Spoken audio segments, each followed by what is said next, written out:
Hi, my name's Jason, and I used to be just a good old average American kid living in upstate New York. There's me.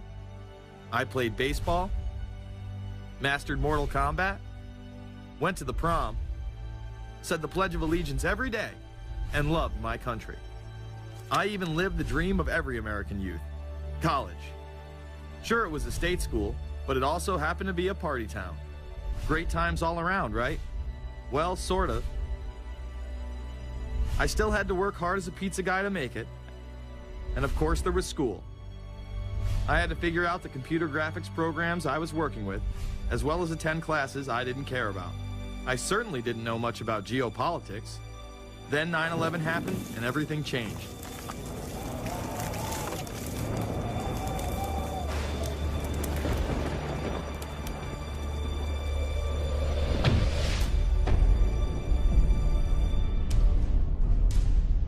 I was pissed.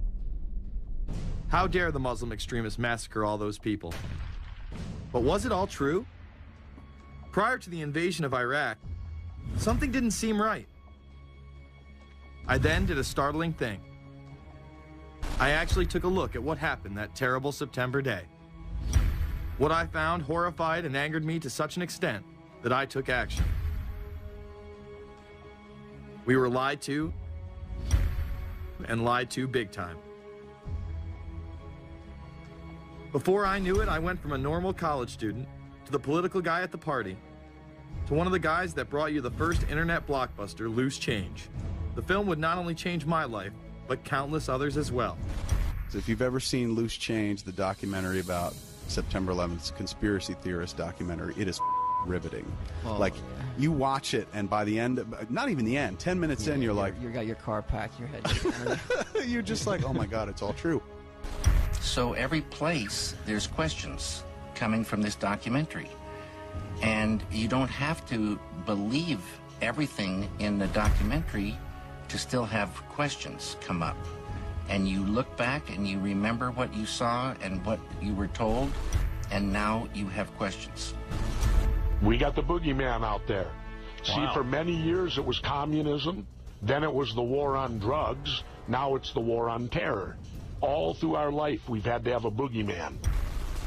Loose Change took the truth about 9/11 into the mainstream with over 100 million views and allowed me to travel the country and even take on some of my detractors.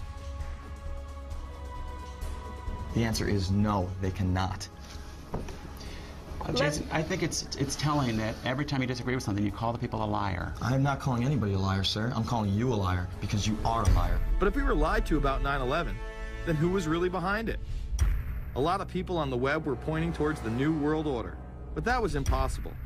I mean, the Hulkster couldn't be involved, could he?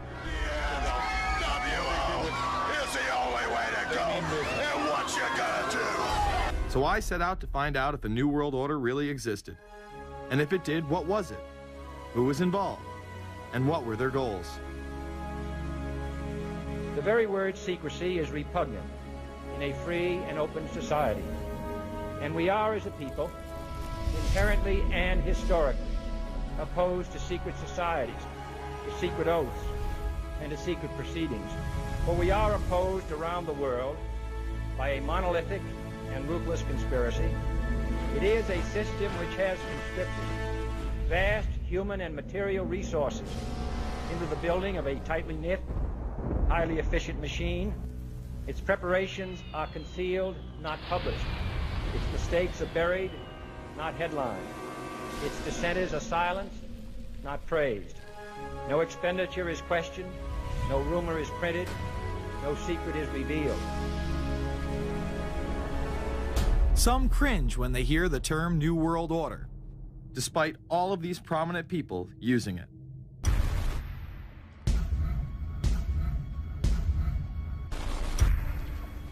The world that maybe some people dreamt of at that conference back in Bournemouth, when it looked as if maybe history would end, that liberal democracy would triumph, that free market economics would slowly progress, and we'd have a new world order.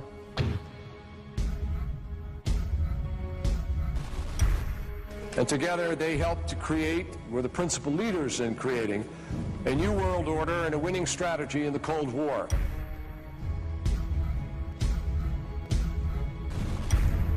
We are part of a new world order.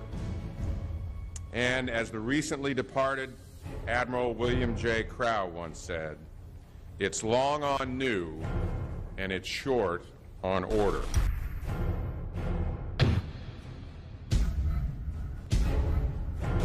Walter Isaacson wrote a wonderful book about some of the wise men who helped shape the New World Order following the Second World War.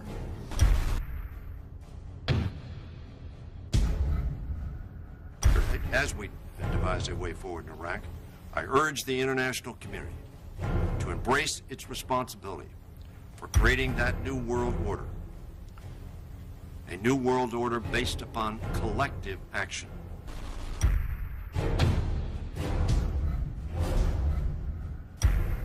The transatlantic partnership was never just the foundation of our security. It was the foundation of our way of life. It was forged an experience of the most bitter and anguished kind. Out of it came a new Europe, a new world order, a new consensus as to how life should and could be lived.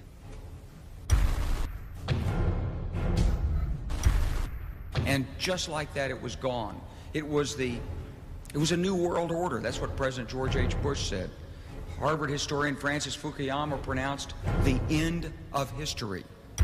In fact, when it is used, that person is often dismissed out of hand because of the perception that it is nothing more than a conspiracy theory. Actually, the idea of global governance in a one world order has been around for centuries, and the term New World Order has been used frequently in recent history. The New World Order means different things to different people, but to those who expect to be in control of it, it means the same thing. It means all the world under their control. They believe that somebody must rule. After all, people are too darn dumb to know how to rule themselves. They figured that that's their role. The first in-depth publication of note was Samuel Zane Batten's work, The New World Order, which was published in 1919. Under the cloak of Christianity, this order speaks of a new world rising and advocates social control over all people and all resources. It promotes a world federation with a world parliament, an international court, and a global police force. Some of its goals are as follows. Community. The danger and loss in crime and degeneracy.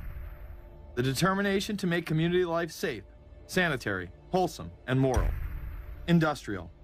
The disappearance of class distinctions and the solidarity of all interests in the economic process. National. The conception of the nation's welfare as the supreme concern, with the policy that everything shall contribute to this end, and every person must do some useful work. International. The creation of an international mind, with a world consciousness and a world patriotism. The destruction of every arbitrary power that can separately and of its single choice disturb the peace of the world. World government is good, right? It put an end to war. Well, it could put an end to war because you just only have one dictator. I think Adolf Hitler had that in mind. He wanted a world government too, with himself as the master leader. Many have regarded Hitler as the apex of evil, a true heart of darkness. But how many people know that Hitler had his own vision of a new world order? Hitler had been promoted by the establishment. He graced the cover of Time magazine many times and was their Man of the Year twice. His vision was simple: unify Europe and then the world. The only real difference was that his order was racially motivated, instead of being based solely on religion. He even wrote a lesser-known follow-up to Mein Kampf in 1928 that many have dubbed My Order, or New World Order. President Roosevelt would condemn this order prior to World War II. Nazi forces openly seek to establish systems of government based on the regimentation of all human beings by a handful of individual rulers who seize power by force. Yes, these men and their hypnotized followers call this a new order. It is not new, and it is not order. The idea of globalization was so prominent in Nazi ideology that the 1936 Berlin Games would be the first time that the Olympic rings would be displayed prominently and promoted in order to glorify the Third Reich. This symbol represents the 5 major regions of the world: Africa, America, Asia, Europe, and Oceania, interlocking and coming together as one. This one world philosophy still defines the Olympic Games today. Australia, hello and welcome. One world, one dream. Hitler's methods of youth corps, concentration camps, eugenics, and military aggression were so visible to the rest of the world, he eventually failed. However, his vision of a new world order lived on. Author H.G. Wells, the man behind The Time Machine and War of the Worlds, would write about a planned world state in which there must be a common faith and law for mankind. In 1939, he would publish a full book on the matter called The New World Order. Wells again has a similar vision, stating that national individualism has to go and that sovereign states must end. He then goes on to write, in the great struggle to evoke westernized world socialism, contemporary governments may vanish. Perhaps his most chilling prediction is that countless people will hate the New World Order, be rendered unhappy by frustration and their passions and ambitions through its advent, and will die protesting against it. Many of them quite gallant and graceful-looking people. Collectivism is that concept where individuals are considered to be discardable, and that the group is more important, and that the ultimate group, of course, is the state. And so it boils down eventually to the fact that the state is the all-important unit of society, and citizens exist only to serve the state. Other men of prominence would also promote a New World Order during the 1960s, including industrialist and former New York Governor Nelson Rockefeller. These are some of the reasons pressing us to lead vigorously towards the true building of a New World Order. Rockefeller would also become vice president under Gerald Ford. Religious leader Pope Paul VI, delegates to international organizations, public officials, gentlemen of the press, teachers and educators, all of you must realize that you have your part to play in the construction of a New World Order. As well as former President Richard Nixon. And the hope that each of us has to build a new world order. However, Nixon was largely a mouthpiece for his most dominant advisor, Secretary of State Henry Kissinger.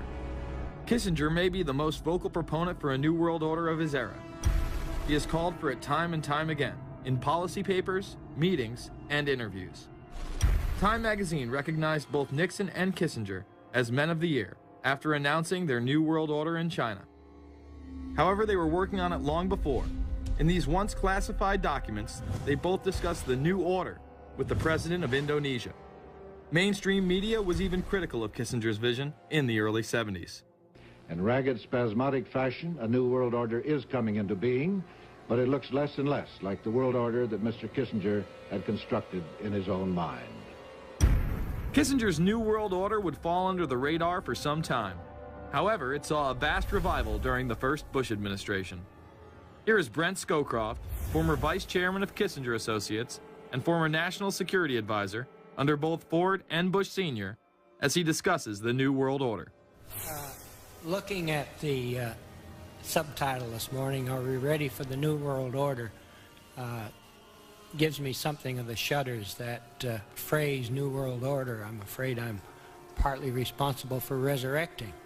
To me, what that symbolized was perhaps a fundamental change in the character of our response to national security issues. Here, Charlie Rose asked Scowcroft, Kissinger, and former national security advisor Zbigniew Brzezinski if we are living in a new world order.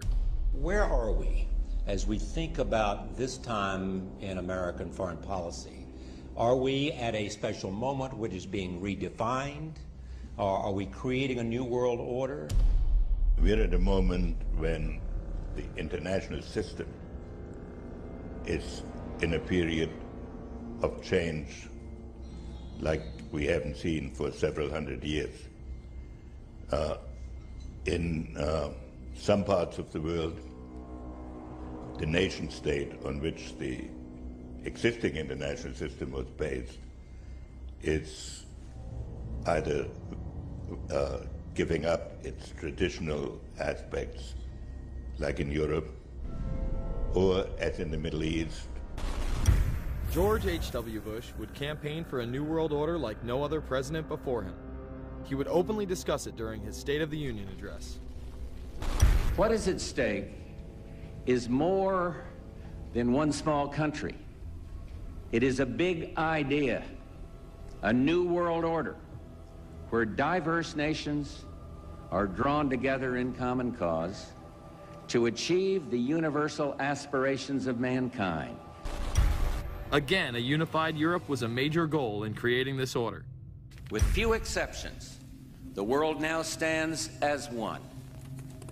A year and a half ago, in Germany, I said that our goal was a Europe whole and free. Tonight, Germany is united. Europe has become whole and free. The world can therefore seize this opportunity to fulfill the long-held promise of a new world order. We can find meaning and reward by serving some higher purpose than ourselves. A shining purpose, the illumination of 1,000 points of light.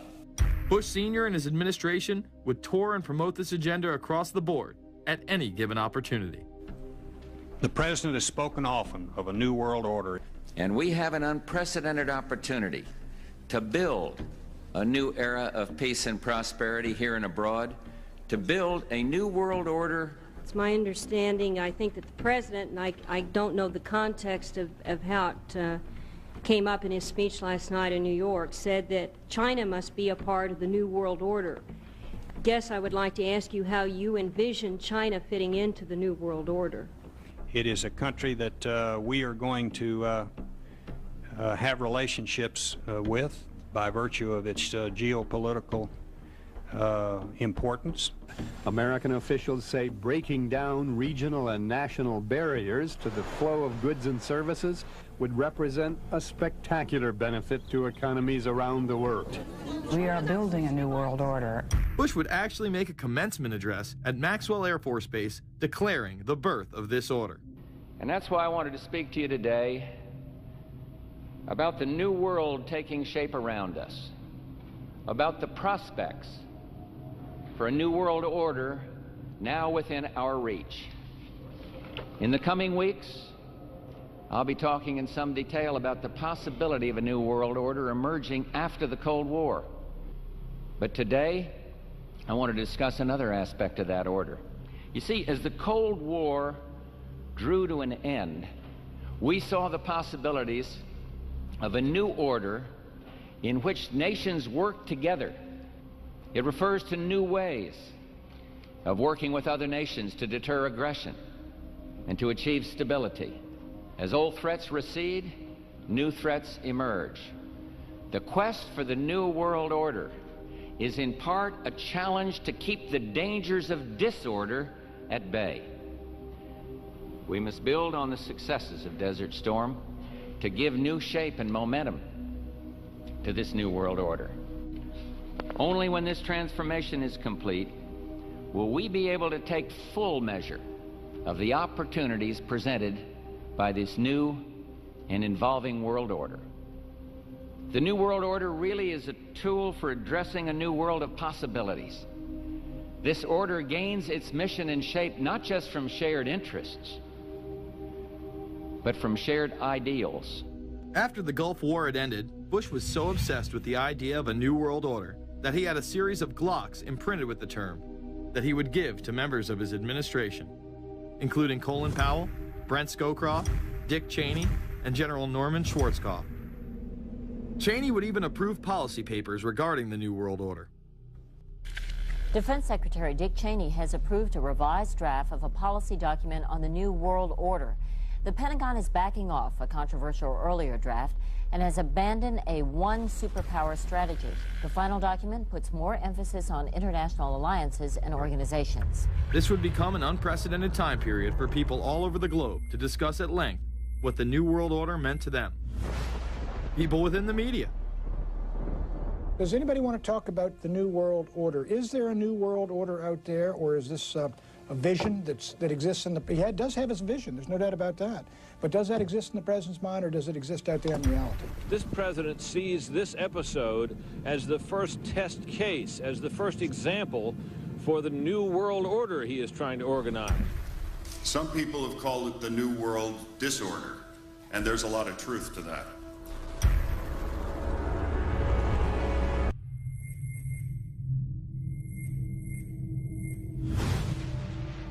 University and institutional chairs. I mean, we're talking a New World Order at Georgetown.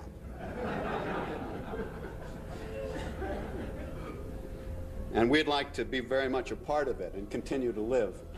This is a world that is likely to be dominated in the near future, and perhaps longer, by the Gulf War and the New World Order, which is the buzzword of the moment. So the secret of a New World Order, and at this point it's just a slogan, but it does have some historical background in terms that orders have succeeded each other over time. The secret of this is to learn how to use coalitions. We are effective in the United Nations. People within government. George Bush has invoked a New World Order without enunciating a new American purpose. The president has still failed to articulate clear goals for our nation's foreign policy in this new age. I find the term New World Order very revolting, and just not only historically but politically today. I think Harding is absolutely right, and the actions of the administration just after enunciation of the New World Order put the lie to the fact there is any real substance behind what they say as New World Order. The first act of the New World Order was A, to make war, and then B, was to sell arms all over again. Is there a New World Order? We know certainly that George Bush has copyrighted the term at this point. In the aftermath of this war, though, is it an empty vessel into which something will be poured? Is it the appropriate term to use? Is it going to be a New World Order, or will disorder be just as significant in this process as we look ahead? Let's start with Madeline. I think that we have, in fact, kind of had this term thrown at us, and many of us have not liked it, partially because of the previous historical connotation, and partially because I think it doesn't really deal with the way the world ought to be or is at the moment. But we are far from seeing a world order, and I'm not sure that it is in best U.S. interest to have a new world order in which we are the policeman. While many began to become critical of this order, the term began to evaporate into the background.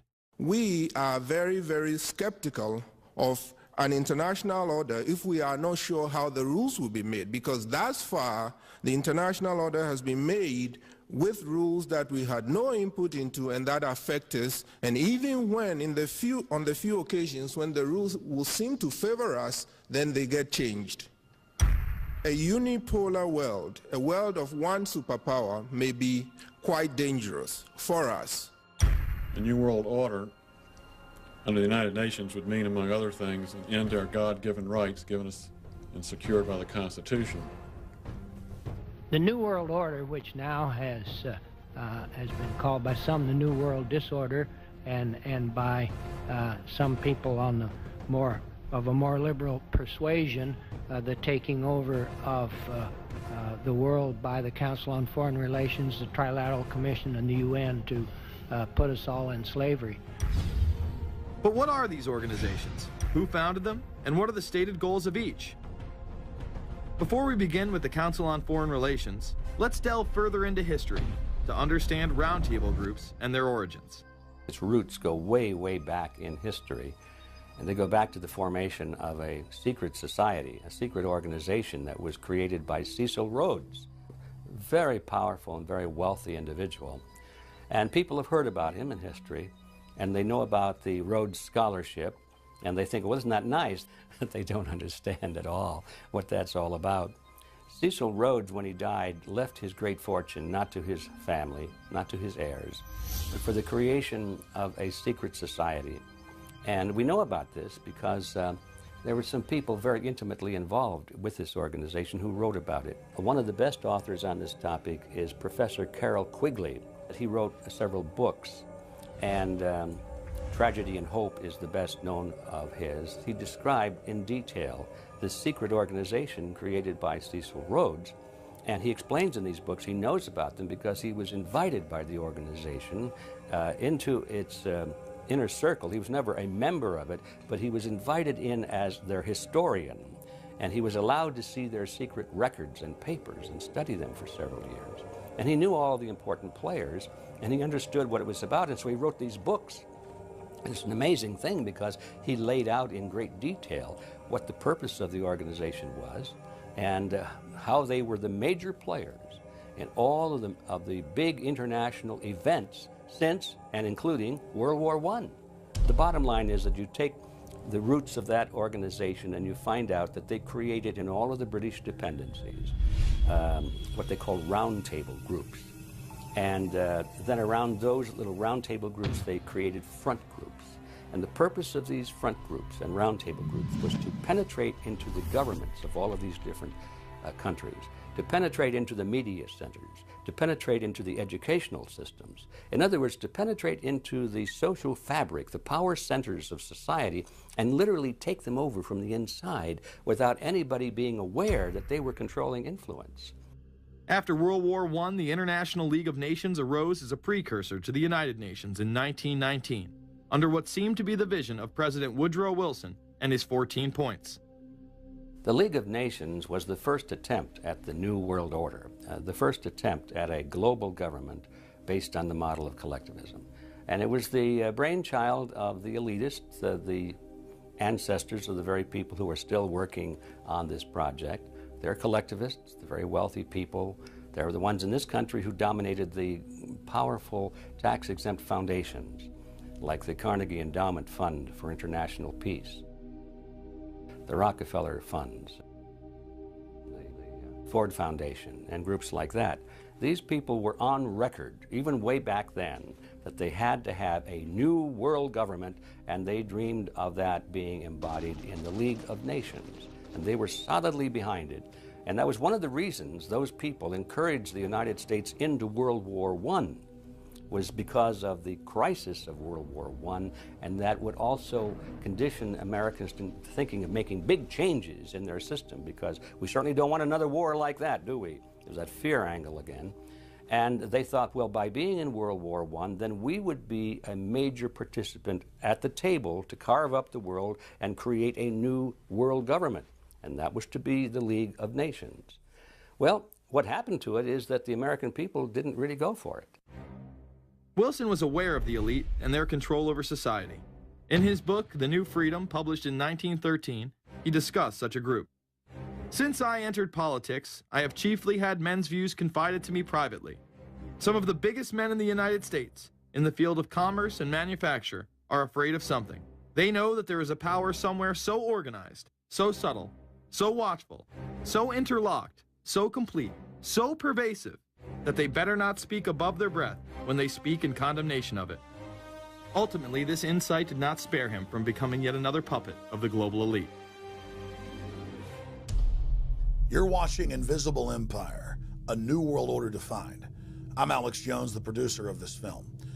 I have produced 5 of the top 10 films in internet history, whether it's Loose Change Final Cut, Endgame, The Obama Deception, or Fall of the Republic. Yes, we've made informative, well-documented films, but the real credit for the success of these documentaries lies with you, the viewers. My friends, Invisible Empire is so important for people that need a crash course in the history of the ruling class and what this establishment is setting up. Please support the filmmakers so we can make future documentaries. Visit Infowars.com. Purchase the high-quality hard case DVD that has over 30 minutes of expanded extras. Make copies of that because it's the best quality available. Give it to everyone you know. Have public showings, whether it's the library, a local theater, or your home. Get it out to everyone you know. Get a PrisonPlanet.tv membership. Download all my films in high quality. Burn them to disk and give them to everyone in your community. If we expose the globalist, there's no way they can carry out their hellish plan. The destiny of this film is in your hands. You've made our previous films incredible successes. I'm counting on you now. So again, Infowars.com to get the DVD, or call toll-free 888-253-3139, or see them all in incredible high quality at PrisonPlanet.tv. The ball is in your court. PrisonPlanet.tv is a better tool than ever in the info war. Over 6 years of my radio and TV shows, all my films in super high quality, my book, Paul Watson's book, all there, 15 cents a day. Your support of PrisonPlanet.tv empowers the resistance to unlock minds worldwide. In all of the British dependencies, these organizations, the front groups, were called the Royal Institute for International Affairs. In the United States, they chose a different name.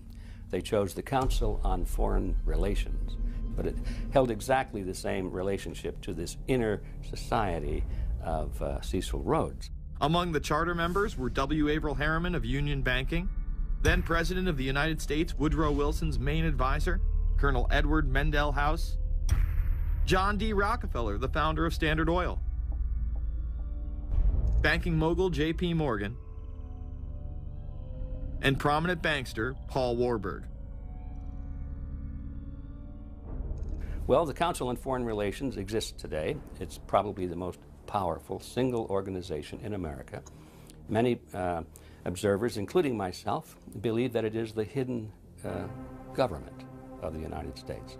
These people are not elected to office, and most Americans don't even know who they are.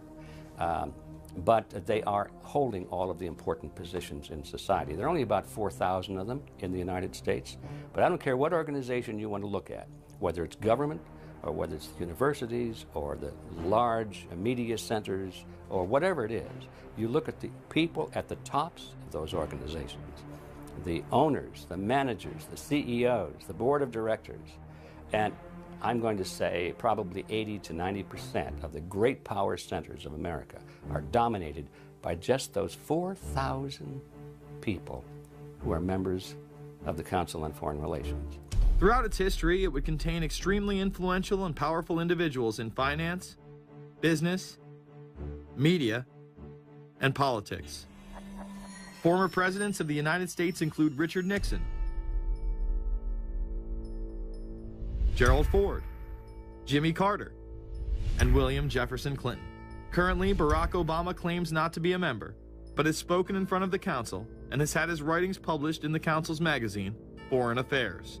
It's been reported that you and your wife are in the globalist CFR, which is the Council on Foreign Relations. I'd like to know if that is true. Well, first of all, I'm not the Council on Foreign Relations. I don't know if I'm a official member. I've spoken there before. It basically is just a forum where a bunch of people talk about foreign policy, and so there's nothing. There's no official membership. I don't have a card or, you know, a special handshake or anything like that. Now, why is that important? It's important because the avowed purpose of the Council on Foreign Relations is to create a new world order, a global government based on the model of collectivism. And that includes the elimination of the United States as a sovereign nation. That's why it's important. The people running this country are determined to destroy it. The Council was heavily criticized during the 1980s for being an organization hell-bent on destroying national sovereignty in favor of a world government. So many of its members hid their association with the organization. Dick Cheney had this to say in response to a question by David Rockefeller, who became the CFR's youngest director in 1949 and was chairman of the board from 1970 to 1985. He remains an honorary chairman to this day. It's good to be back at the Council on Foreign Relations. As Pete mentioned, I've been a member for a long time and was actually a director for some period of time. I never mentioned that when I was campaigning for re-election back home in Wyoming. Now, you are the president of the Council on Foreign Relations, all right? Yes, sir. You guys toy with countries of the world like toys, don't you? You're like the Illuminati, you're the Masons, you control everything, don't you? That's the rap on you guys. What's so interesting now, though, is who's on the chessboard. It's the toys, if you will, are a lot more than states. Notice that Mr. Haas does not deny that the CFR has massive control over the geopolitical arena, and instead tries to focus on the separate entities outside of nation-states. Current Secretary of State Hillary Clinton also reveals the importance of the CFR here. But it's good to have an outpost of the council right here down the street from the State Department. We get a lot of advice from the council, so this will mean I won't have as far to go to be told what we should be doing and how we should think about the future. You have these private groups that are run and created by the elite, by the ultra-rich, wealthy families that have been manipulating global markets from behind the scenes for generations. They create these private groups that then feed information to the government, to senators, to congressmen, their recommendations, their policy papers, what they think should happen. And it's fascinating because if you actually read what it is that they're doing, the recommendations that they make, they're very able to get them put in place. Discussions that are going on in these private groups are really talks that should be going on in Senate committees and in the halls of Congress, but they're happening with these ultra-elite groups that are then pushing their propaganda into the political mainstream, and then it's becoming enacted, it's becoming put into law. Still not convinced the CFR is promoting a new world order? Listen to what Leslie Gelb had to say upon leaving the New York Times to chair the organization as its president in 1993. I loved it. Doing a column is a great job. I'm going to an equally great but different job, and in a way a job that caps everything I've been doing in my life, in government, in academia, and in journalism. I think that's what the Council on Foreign Relations will allow me to do. Well, you know, for example, you had me and 3 or 4 other folks on this show a few months ago to talk about the New World Order, right? Exactly. Right? Bob I talk Hormats about and it, you, exactly. Right. I talk about it all the time. New World Order wants a global system where one small central authority of individuals can then dictate a policy that's going to be distributed down to the rest of the world, everywhere, in the smallest little town in the middle of nowhere in some remote country. I now think it's safe to say that the Council is extremely influential on the world stage and openly promote global governance. The Council and the globalists were able to take this agenda to the next level following World War II. The United Nations was born out of the ashes of this conflict. Unlike the League of Nations, the United States not only joined this organization, they championed it. First book I wrote was The Fearful Master, a second look at the United Nations. It was written at a time when it was not popular to be critical of the UN. I mean, the United Nations was viewed by almost everybody as our last best hope for peace. It was a means, we were told, to bring humanity together and put an end to war and live in peace and harmony and promote trade and all of these good things. I wish it were any of those things, but it's not. The original charter for the United Nations was drafted in San Francisco in 1945, and the United States became a permanent member of the Security Council, along with France, the United Kingdom, the Soviet Union, and the Republic of China. The process by which other nations' belief systems could be used to erode and eviscerate our Constitution and Bill of Rights had taken a giant leap forward. The United Nations is one of the most well-known sort of globalization attempts. Its primary goal is to streamline all the governments of the world, to create a global council and to unify all the rules and all the regulations for the world. So it's essentially the precursor and an engine of this new world order. The United Nations is made up of all of the countries of the world, most of which are dictatorships of one kind or another. And you don't take a bunch of dictatorships and put them into a bag and shake it up and come out with a freedom-loving governmental unit. You come out with a global dictatorship. This was the public base of global governance. However, many other organizations have been birthed since. Even more suspect is a private group called the Trilateral Commission. David Rockefeller and Henry Kissinger are among its some 300 influential members. The Trilateral Commission, rich in powerful business and political leaders from Japan, Europe, and North America, the New York-based policy group was formed in 1973 by Chase Manhattan Bank Chairman David Rockefeller. In addition to Rockefeller, there are many other noted American members.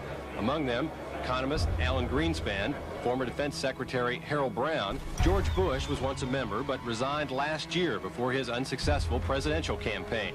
Back then, it wasn't politically wise to be aligned with what his party's right wing considered a shadow world government. The United Nations would take over America. The Trilateral Commission would control the world. Just look at its membership, they say.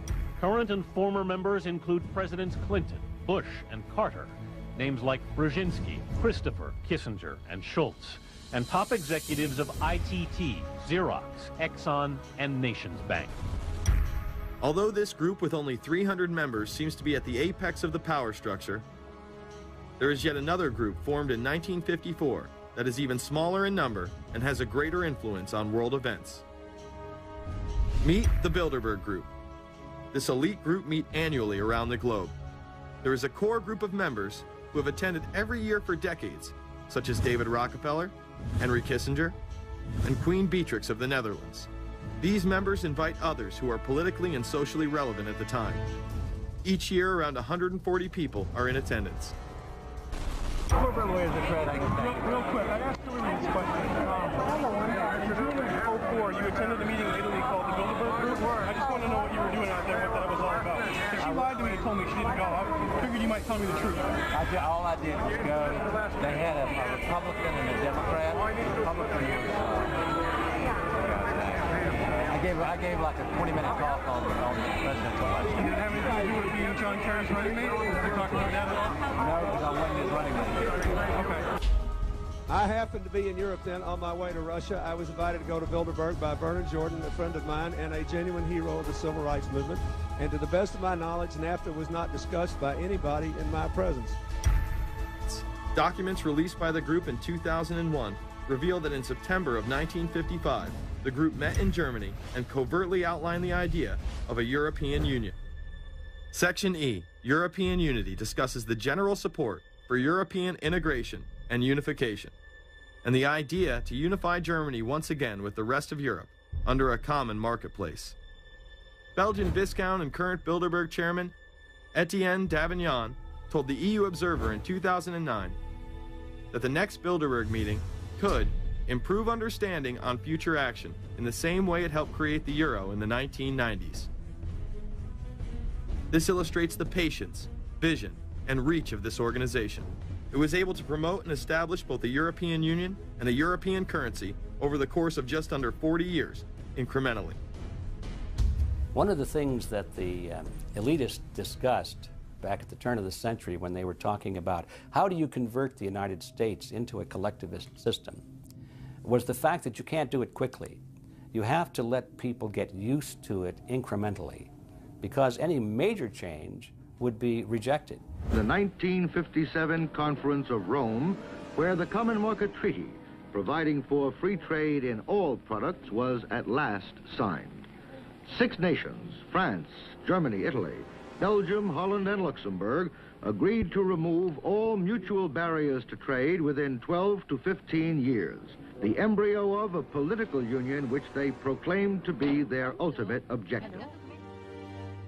In that fashion, it's possible for people to get used to this process and even to think it's a good thing. People will accept the gradual growth of government, the gradual loss of their purchasing power. They'll accept almost anything if it's done gradually, and we have to be very alert to that. 2008 and 2009 attendees include World Bank President Robert Zoellick, Treasury Secretary Timothy Geithner, former head of British Secret Intelligence Richard Dearlove, Donald Graham, CEO of the Washington Post, CNN host and author of The Post-American World, Fareed Zakaria, and many other giants of business, politics, and media. You just came back from meeting with the Bilderberg Group. The Bilderberg Group are, you know, when people who are conspiracy theory people, they send me mail, it's usually about the Bilderberg Group. And I get these books on my front door, which I'm uncomfortable with. But And it's all about the Bilderberg, like they're the modern-day Illuminati. Are you a member of the Bilderberg group? I don't think we're supposed to talk about this. Many have identified them as the kingmakers, the puppet masters that pull the strings behind the scenes. Perhaps there is no better example of this than what occurred during the 2008 conference. Immediately after Obama had been selected as the Democratic presidential nominee, the pressure was on to choose a running mate. We've put together a committee. We are going to be equally deliberative in how we move forward. And we're not going to do it in the press, and we're not going to do it through surrogates. He then tricked the press corps into staying on the plane as it took off from Washington. He was whisked away to an undisclosed location. Obama was supposed to fly home. He'd been here in Virginia. He was supposed to fly home out of Dulles, as you know, outside Washington, D.C. The press corps was waiting for him on the plane, and the pilot announced that they were leaving, and Barack Obama was not on the plane. Presumptive nominees in the past has always been that they have at least a press pool with them at all times. Is there a reason why we didn't go with him in the motorcade all the way? This is what we're out here for, and now we're on this plane with no candidate. Again, you know, look, I understand. There was a desire to do these meetings, obviously, in private. The press then began to report that Obama and Hillary were meeting secretly in her home. Well, we continue to follow our breaking news. Barack Obama, Hillary Clinton meeting tonight at her house in Washington, D.C. However, it was later revealed that they never actually met at Clinton's home. And we're following this breaking story. Candy Crowley, we understand, has new information. Candy, what have you learned? We are hearing actually from Chris Welch, who is our embed with the Obama campaign. Those are the people that took off without Obama and went to Chicago. The spokesman there is in fact confirming that the meeting did take place. They're talking in past tense now, but saying that the meeting did not take place at the Clintons' house. It took place at this point at some place, I don't know where, some undisclosed place in Washington, D.C., not at Hillary Clinton's house. Remember, Gibbs mentioned that Obama had a desire to have several meetings, not just one. Is there more than one meeting? Is there more than one person with whom I'm not going to get into all the details of the meetings. I don't know that I've got a ton more different answers for all of your questions. The truth of the matter is that Bilderberg just happened to be in the neighborhood at the time. They were holding their annual meeting just down the road in Chantilly, Virginia. What are the chances? What's interesting and dangerous about the New World Order is that it's not a natural progressing idea. It's just not civilization naturally evolving and organizing into this system. It's the group of extremely powerful people that are manipulating the system to get it to this status from behind the scenes without anybody's knowledge. You have to ask yourself, if there isn't an agenda going on to keep those organizations quiet and to keep them out of the news, to keep the discussions about them behind closed doors, then why is it that these supposed experts on the left and on the right never talk about them? This has been a condensed history of the globalist organizations and their rise to power. But is there a reason they meet behind closed doors? A shadow world government has been mentioned, but to truly understand what that means, let's go back to this iconic warning from President Dwight D. Eisenhower. Progress toward these noble goals is persistently threatened by the conflict now engulfing the world. It commands our whole attention, absorbs our very beings. We face a hostile ideology, global in scope, atheistic in character, ruthless in purpose, and insidious in method. Unhappily, the danger it poses promises to be of indefinite duration. The need to maintain balance in and among national programs. Balance between the private and the public economy. Balance between the cost and hoped for advantages. Balance between the clearly necessary and the comfortably desirable. We have been compelled to create a permanent armaments industry of vast proportions. We annually spend on military security alone more than the net income of all United States corporations. The total influence, economic, political, even spiritual, is felt in every city, every state house, every office of the federal government. yet we must not fail to comprehend its grave implications. Our toil, resources, and livelihood are all involved. So is the very structure of our society. In the councils of government, we must guard against the acquisition of unwarranted influence, whether sought or unsought, by the military-industrial complex. The potential for the disastrous rise of misplaced power exists and will persist. America went into a major mobilization, revived its defense industries, and we saw the civilian economy of America more and more skewed through the 50s. Already in Eisenhower's time, he could see it coming, that you were getting a larger and larger defense military component of the economy, which, unlike the rest of the economy, was very, very centrally organized about lobbying for more and more new weapons. It was the political skills of this military-industrial complex, which I think Eisenhower was really warning us about, and rightly. There is a military-industrial complex. Today, we see a situation where the civilian economy is really in tatters, and most of our civilian production has gone overseas to third world countries. What do we export? Our biggest export practically is garbage, but apart from garbage, we export military equipment. We have a special act which subsidizes, makes it possible for countries abroad to buy our armaments because it's too expensive to produce them for one country only. So we have become a very efficient military-industrial complex, but the civilian economy is only a ghost of what it used to be, and this has terrible consequences for democracy because it means that the power of this lobby is now sort of dominating what goes on in Washington.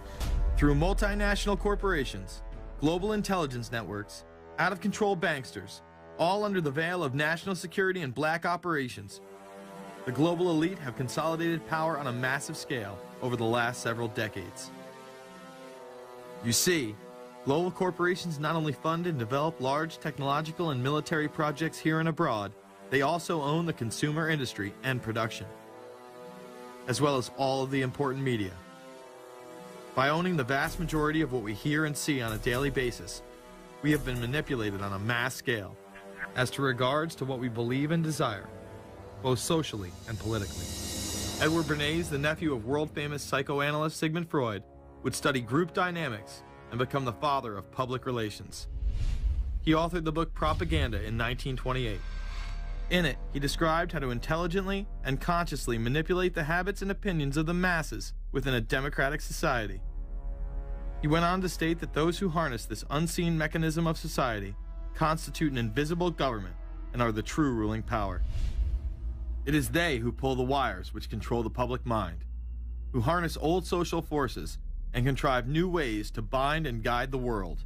The average American is distracted, mindless, worried about minuscule things, celebrities, as if it was their own family members. And this is by design, because the powers that be, who own the media, know how our brains work. They know scientifically how the human mind functions.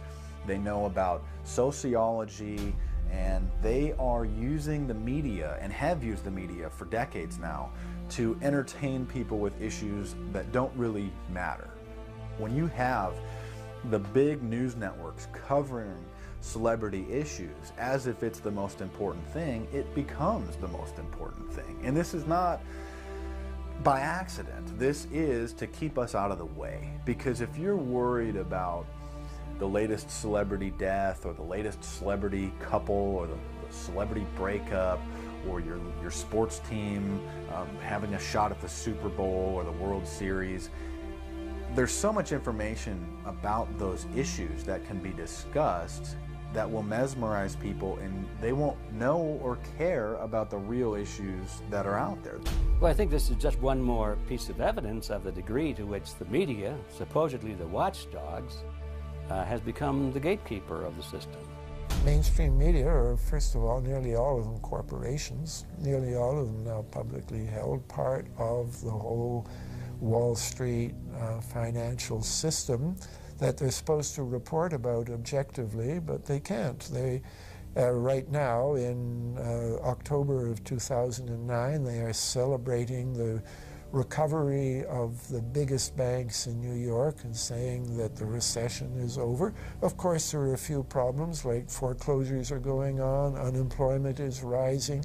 All of this is affecting the American people, but it's not affecting the financial elite who also control the media.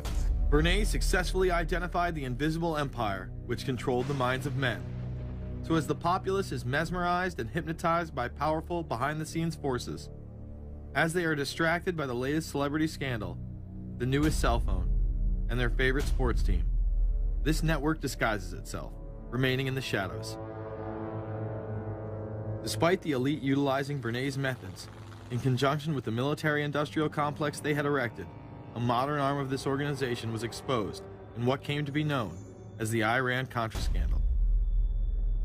Essentially, black operations were not only caught dealing arms illegally and supporting South American dictators, but also smuggling drugs into the United States. Iran-Contra was really the merging of two different programs. The first one was support for the Contras, who were, let's face it, a force of terrorists in Nicaragua trying to overthrow the Sandinista government. They were being secretly supported by the CIA. And at the bottom of the whole thing was drugs. Iran-Contra was openly exposed by massive network coverage. How was it that in 3 years, a network Washington set up to run arms to the Contras wound up running cocaine into this country for the most vicious drug cartel in the world? At the same time, we were supposed to be fighting a war against drugs. But by the same token, I also smuggled my share of weapons in exchange for those illegal substances, with the full knowledge and assistance of both the DEA and CIA. Betzner says that in 1983, he flew weapons from Florida to El Salvador and drugs from Colombia to the Bahamas on the way back. In 1984, he says, he flew twice from Florida to Costa Rica and back. We could bring back our own cargo, and they would arrange it, or we could bring back their cargo without ever having to worry about interception, arrest, anything like this, that everything was taken care of. What kind of cargo were you talking about? Drugs. Tolliver says he had 2 meetings with this man, CIA veteran Rafael Quintero. Then in March of 1986, he says he flew 14 tons of weapons down to Honduras, to this Contra resupply base set up by the CIA. We take off from Tegucigalpa, Honduras, and we leave. To? South Florida. Where in South Florida? We landed at Homestead. Homestead? Air Force Base. This is the plane Tolliver says he used. The plane traces to a company that had a State Department contract to fly humanitarian supplies to the Contras. In addition to that, 3 dozen sources confirm the basic scheme. We can now report that long before that operation began, there was another operation to provide guns for the Contras, which was also against the law. In this operation, Americans and Israelis provided arms to the Contras, and then the same network smuggled drugs into the United States. The operation was launched in spring of 1983 at Washington's request, with at least $20 million of Israeli government money later reimbursed, we're told, from U.S. Covert Operations Fund. For about 5 years, people were flying arms into Iran, and most of them came from Israel. The Israelis purchased the weapons from Poland and Czechoslovakia and began shipping them secretly from Yugoslavia to Bolivia, and then to Panama. The Israeli liaison man there, this man, Michael Harari, until recently a close aide to Panama's strongman, General Manuel Noriega. You'd bring the ship into Colombia, you would load drugs aboard it, and you would bring those drugs back to Panama with you. But bringing that stuff into the United States, that was something else. I've never been so thoroughly disgusted with myself in my life. This network would also be involved in the October surprise. We really can't understand that unless we understand the so-called October surprise in the 1980 election, which is, I think, unquestionably Republicans, including William Casey, who later became Reagan's head of the CIA, negotiated with the Iranians for them not to release the hostages which were being held in Iran to Carter, but to wait until the Carter was defeated and the Republicans were in. That is what actually happened, that the hostages were only released on the day that Carter left office and Reagan came in. Unbelievably, this same network would even be linked to the BCCI banking scandal by journalist Danny Casolaro. Casolaro was probing a conspiracy he called the Octopus, which involved the Iranian hostage crisis, the Iran-Contra affair, with, believe it or not, all funds channeled through BCCI, the international bank charged with everything from money laundering to fraud. BCCI, it's a shadowy international bank linked to terrorists, drug runners, and dictators. Little was known about BCCI until 6 of its top officers were arrested in Tampa in October of 1988 on charges of laundering drug money for Colombian cocaine bosses. The BCCI men were convicted, and the bank itself pleaded guilty. But for some reason, the bank was allowed to continue to operate all over the world. There are indications that some of the reluctance to prosecute this bank stem from the favors it did. For? The favors it did for intelligence services everywhere. Too many secrets of too many countries, too many prominent people, too many hands-on, and that makes it desirable that this entire affair be forgotten. It began to become clear that the global traffic of drugs were funding violent dictators, rigging elections, supporting the arms trade, and enforcing the assassination of anyone who got in the way. Casolaro was found dead for his efforts in exposing this network. His death, of course, ruled a suicide. He was meeting a source in West Virginia. He was about to discover all. Instead, his body was discovered in a hotel room with 12 slashes in his wrist, but when the local authorities ruled it suicide, the family said, no way. The housekeeper had taken calls threatening his life. And I pick it up telephone, I say hello, and he say to me, you son of a bitch, you's dead. Casolaro would not be the only person involved in the scandal to wind up in a casket. Meet Barry Seal. At first, the media portrayed Seal as a drug dealer gone good, who was assassinated by the Colombian mafia. Authorities believe last night's machine gun killing of top drug informant Barry Seal was ordered by drug bosses in Medellin, Colombia, who sent 5 men to Baton Rouge to kill Seal. Sam Dalton was the lawyer that represented the Colombian hitmen convicted of his assassination. We were trying to subpoena the CIA because we felt like they had documents, exhibits, and evidence that would indicate complicity in Seal's assassination. When they were able to gain access of Barry Seal's trunk the night of the murder, the personal phone number of none other than George H.W. Bush was present. Louis Unglesby, the former attorney for Mr. Seal, also confirms that he once called the office of the vice president after Seal had given him the number. You see, the Black Ops drug smuggling operation had not yet been exposed, and intelligence couldn't take any chances. It was later revealed that Seal was involved in smuggling cocaine into Mena, Arkansas, while Bill Clinton sat as governor. 1983, Ronald Reagan was president, Bill Clinton was governor, and little Mena, Arkansas changed from a quiet town to a center for drug smuggling and reported Contra support activity. In the middle of it all, this man, admitted dope smuggler Barry Seal. Arkansas State Trooper Russell Welch investigated Seal's organization. Each trip would have 250 to 350 pounds of cocaine. According to the London Telegraph, Arkansas State Trooper Larry Patterson testified under oath that he and his officers discussed repeatedly in Clinton's presence the large quantities of drugs being flown into Mena Airport, large quantities of money, large quantities of guns. Hot Springs police officers would also record Roger Clinton, Bill's brother, during a cocaine transaction stating, "Gotta get some for my brother. He's got a nose like a vacuum cleaner." There was also a large amount of money laundering going on in Mena. Former IRS agent William Duncan traced some of Seal's drug profits laundered through Mena banks. We had direct testimony from people who were involved in the money laundering operation. We had testimony from people at banks who observed the transactions. What happened when you tried to make this case before a grand jury? I was never asked to present the evidence to a grand jury, ever. This very same network used BCCI to fund the Afghani rebels. The deputy director of the CIA, Richard Kerr, said late today that the CIA did use the Bank of Credit and Commerce International, BCCI, to support CIA activities overseas. Most people still believe that the Soviets had maliciously invaded Afghanistan in order to spread their communist agenda.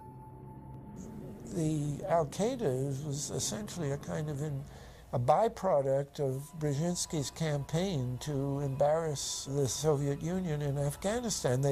They weren't in Afghanistan at that time. Brzezinski boasted later that he was responsible for drawing them into Afghanistan.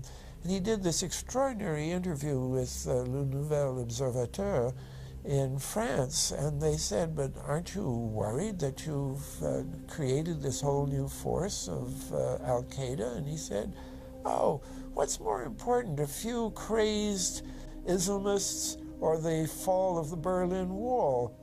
And they said, but you know, is there no danger? Aren't they dangerous? And he said, nonsense. He said all this in 1998.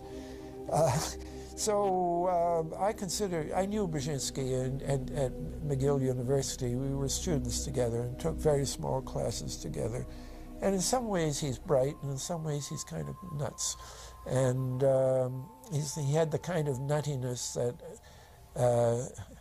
made him attractive to the Rockefellers. Bin Laden and his network were actually funded by BCCI through U.S. covert operations. Well, the reason I bring it up, if you've ever heard any of our call-in shows, you know that we have people that think about the conspiracy theories of people like you. You would be a poster child for these people because you have served on the board of the Council on Foreign Relations. You helped start the Trilateral Commission, and you've been to the Bilderberger Group. Are people too close in this world, people in business, too close to the governments? Well, you know, there is such a thing as insidious influence. And the question is, how does it operate? Does it involve bribery? And does it involve some sort of psychological domination of individuals? I don't believe in this notion of some sort of secret societies controlling people. But of course, in any political system, there are sort of over-the-table and under-the-table arrangements. Arrangements that involved ruthless, illegal, and immoral activities in order to dominate humanity. Despite all of the evidence that has just been presented, this network would fall down the memory hole, even though 14 convictions were made in the Iran-Contra scandal. The continued cover-up would be made possible by George H.W. Bush. These documents that came forward in the North trial clearly reveal the involvement of the Vice President to a greater degree, I think, than he has acknowledged heretofore. This, of course, did not stop him from pardoning those involved during the twilight of his presidency. Some new reverberations today to President Bush's Christmas Eve surprise, the pardoning of former Defense Secretary Caspar Weinberger and several others in connection with the Iran-Contra allegations. Well, now the special prosecutor says it's the president who needs to explain some things. The real issue is why the notes weren't produced 5 years ago when the congressional investigation and the independent counsel's investigation had requested them. Because high-level political officials scrambled to limit the investigation and establish plausible deniability for the upper echelons of the network, including Bush himself. So who is this guy, and how did he come to power? To understand that, we must first take a look at his father, Prescott. Prescott was born into privilege and became extremely influential in business, intelligence, and politics. He helped establish the CIA out of the Army's Office of Strategic Services with the Dulles brothers, and served as a senator in the state of Connecticut. However, during his time serving as one of the directors of Union Banking Corporation, he was doing business with Nazis. The Bushes have been sort of at the heart of the military-industrial complex since its very beginning, and that Prescott was involved in a firm that actually fronted for Nazi firms in America. In fact, Union Banking and its subsidiaries were seized by the United States government in October of 1942 under the Trading with the Enemy Act. After the war, the assets were returned, a few fines were paid, and it was swept under the rug of forgotten history. These Nazi ties should not be all that shocking, seeing as it has been declassified that the Office of Strategic Services recruited Nazis into its ranks through Project Paperclip in August of 1945. George Bush seemed to follow in his father's footsteps, using Prescott's business connections to move to Texas and get into the oil industry. He would first attain political office as a Texas congressman in 1966, but then lose his bid as a Texas senator in 1970. It was at this time that Nixon appointed Bush as an ambassador to the United Nations. According to official accounts, Bush then began work with the CIA as its director in 1976. Evidence suggests that Mr. Bush and the CIA actually had a much longer-standing relationship. There are indications that he had relations to the CIA before. There's a very strange memo, and the names are George Bush. And when this was published, there was a lot of fuzzing of the issues, but given George H.W. Bush's strong connections with the Cuban community, I think there is a good chance that it was that the George Bush we know, so that he did have a CIA connection. Bush left the CIA just under a year after his appointment. He is credited with restoring the agency's morale, as its image was being shattered by the Church Committee's revelations of the CIA's unauthorized activities involving assassinations and corruption. In reality, Bush was responsible for denying the Church Committee many of the documents it requested and making it impossible for them to do a thorough investigation. After his time as CIA director, he devoted himself to becoming the next president of the United States. Many people within his own party did not like his globalist ties. Along the campaign trail, Bush continually had to explain his association with the group. You know J.R. Ewing in the show Dallas? J.R. is a member of the Trilateral Commission, I think. It's got to be because it's so bad. Let me tell you something. I used to be a member of it. I resigned, as I did from every business thing I was in, to concentrate on one thing, running for President of the United States. Ronald Reagan initially had no interest in having Bush as his running mate. Even then presidential candidate Ronald Reagan had questions. I would suggest that maybe Mr. Bush would clear the air if he'd tell us why he resigned. Reagan's backers then forced him to choose their intelligence frontman, George H.W. Bush, as his vice president. But in spite of last year's campaign rhetoric, all seems to be back to normal between George Bush and his old colleagues. And President Reagan, who is relying on many of these powerful business leaders to make his economic package work, will host commission representatives at the White House Monday. After Reagan's election, there was an attempt on his life, just 69 days into office. Astoundingly, Bush would again be connected. So just who is John Hinckley, Jr.? When he left this neighborhood 8 years ago, he was, by all accounts, well-liked and seemingly normal. This donut shop near the motel was visited by Hinckley, who reportedly waited for a phone call here each day, even though he had a phone in his motel room. The nature of the calls is not known. A touch of irony.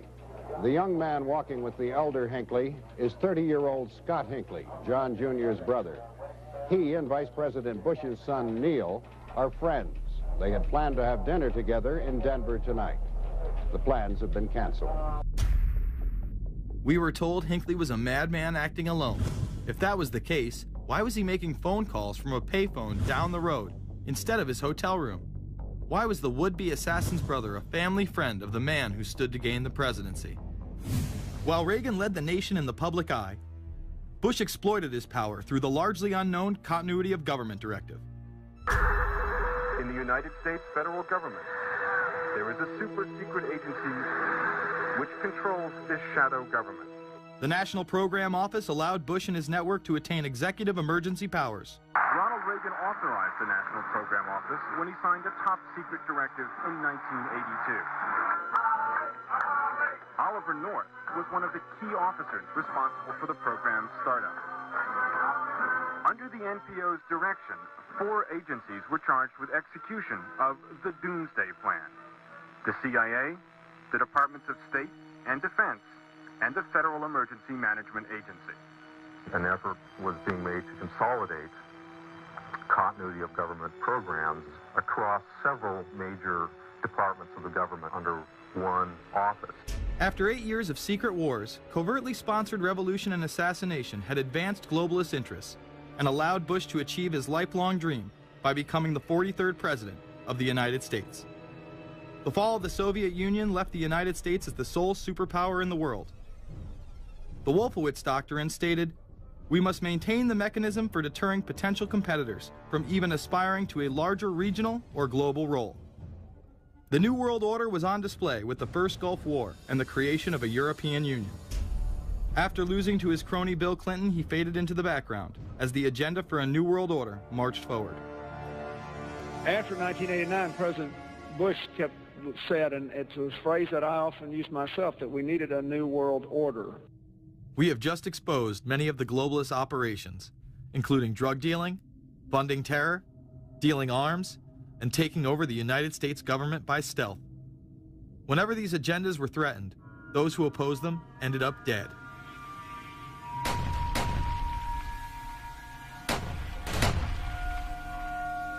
We've got some difficult days ahead, but it really doesn't matter with me now, because I've been to the mountaintop.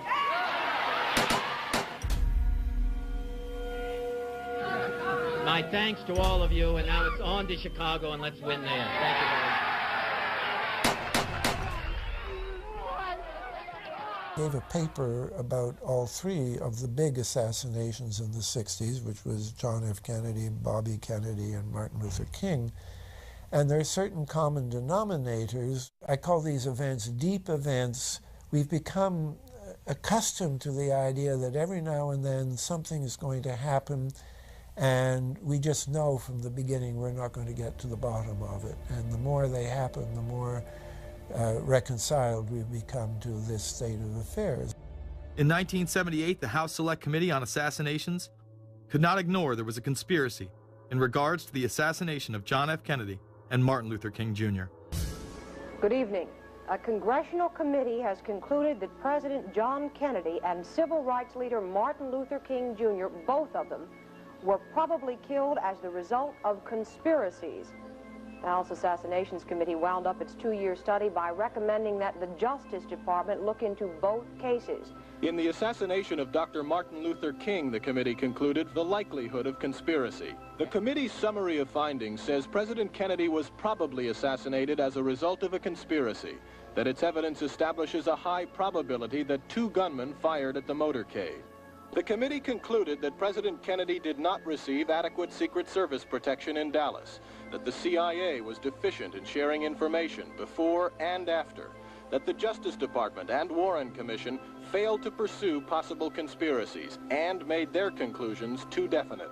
There seems to be no debate that the CIA and Secret Service were involved in the assassination, as you can clearly see 2 Secret Service agents being taken away from their positions at the back of Kennedy's vehicle just moments before the assassination. And no matter what you believe about Oswald, it has now been declassified that Oswald was trained by the CIA in 1957 under the cover of the Office of Naval Intelligence. These political assassinations continue to this day.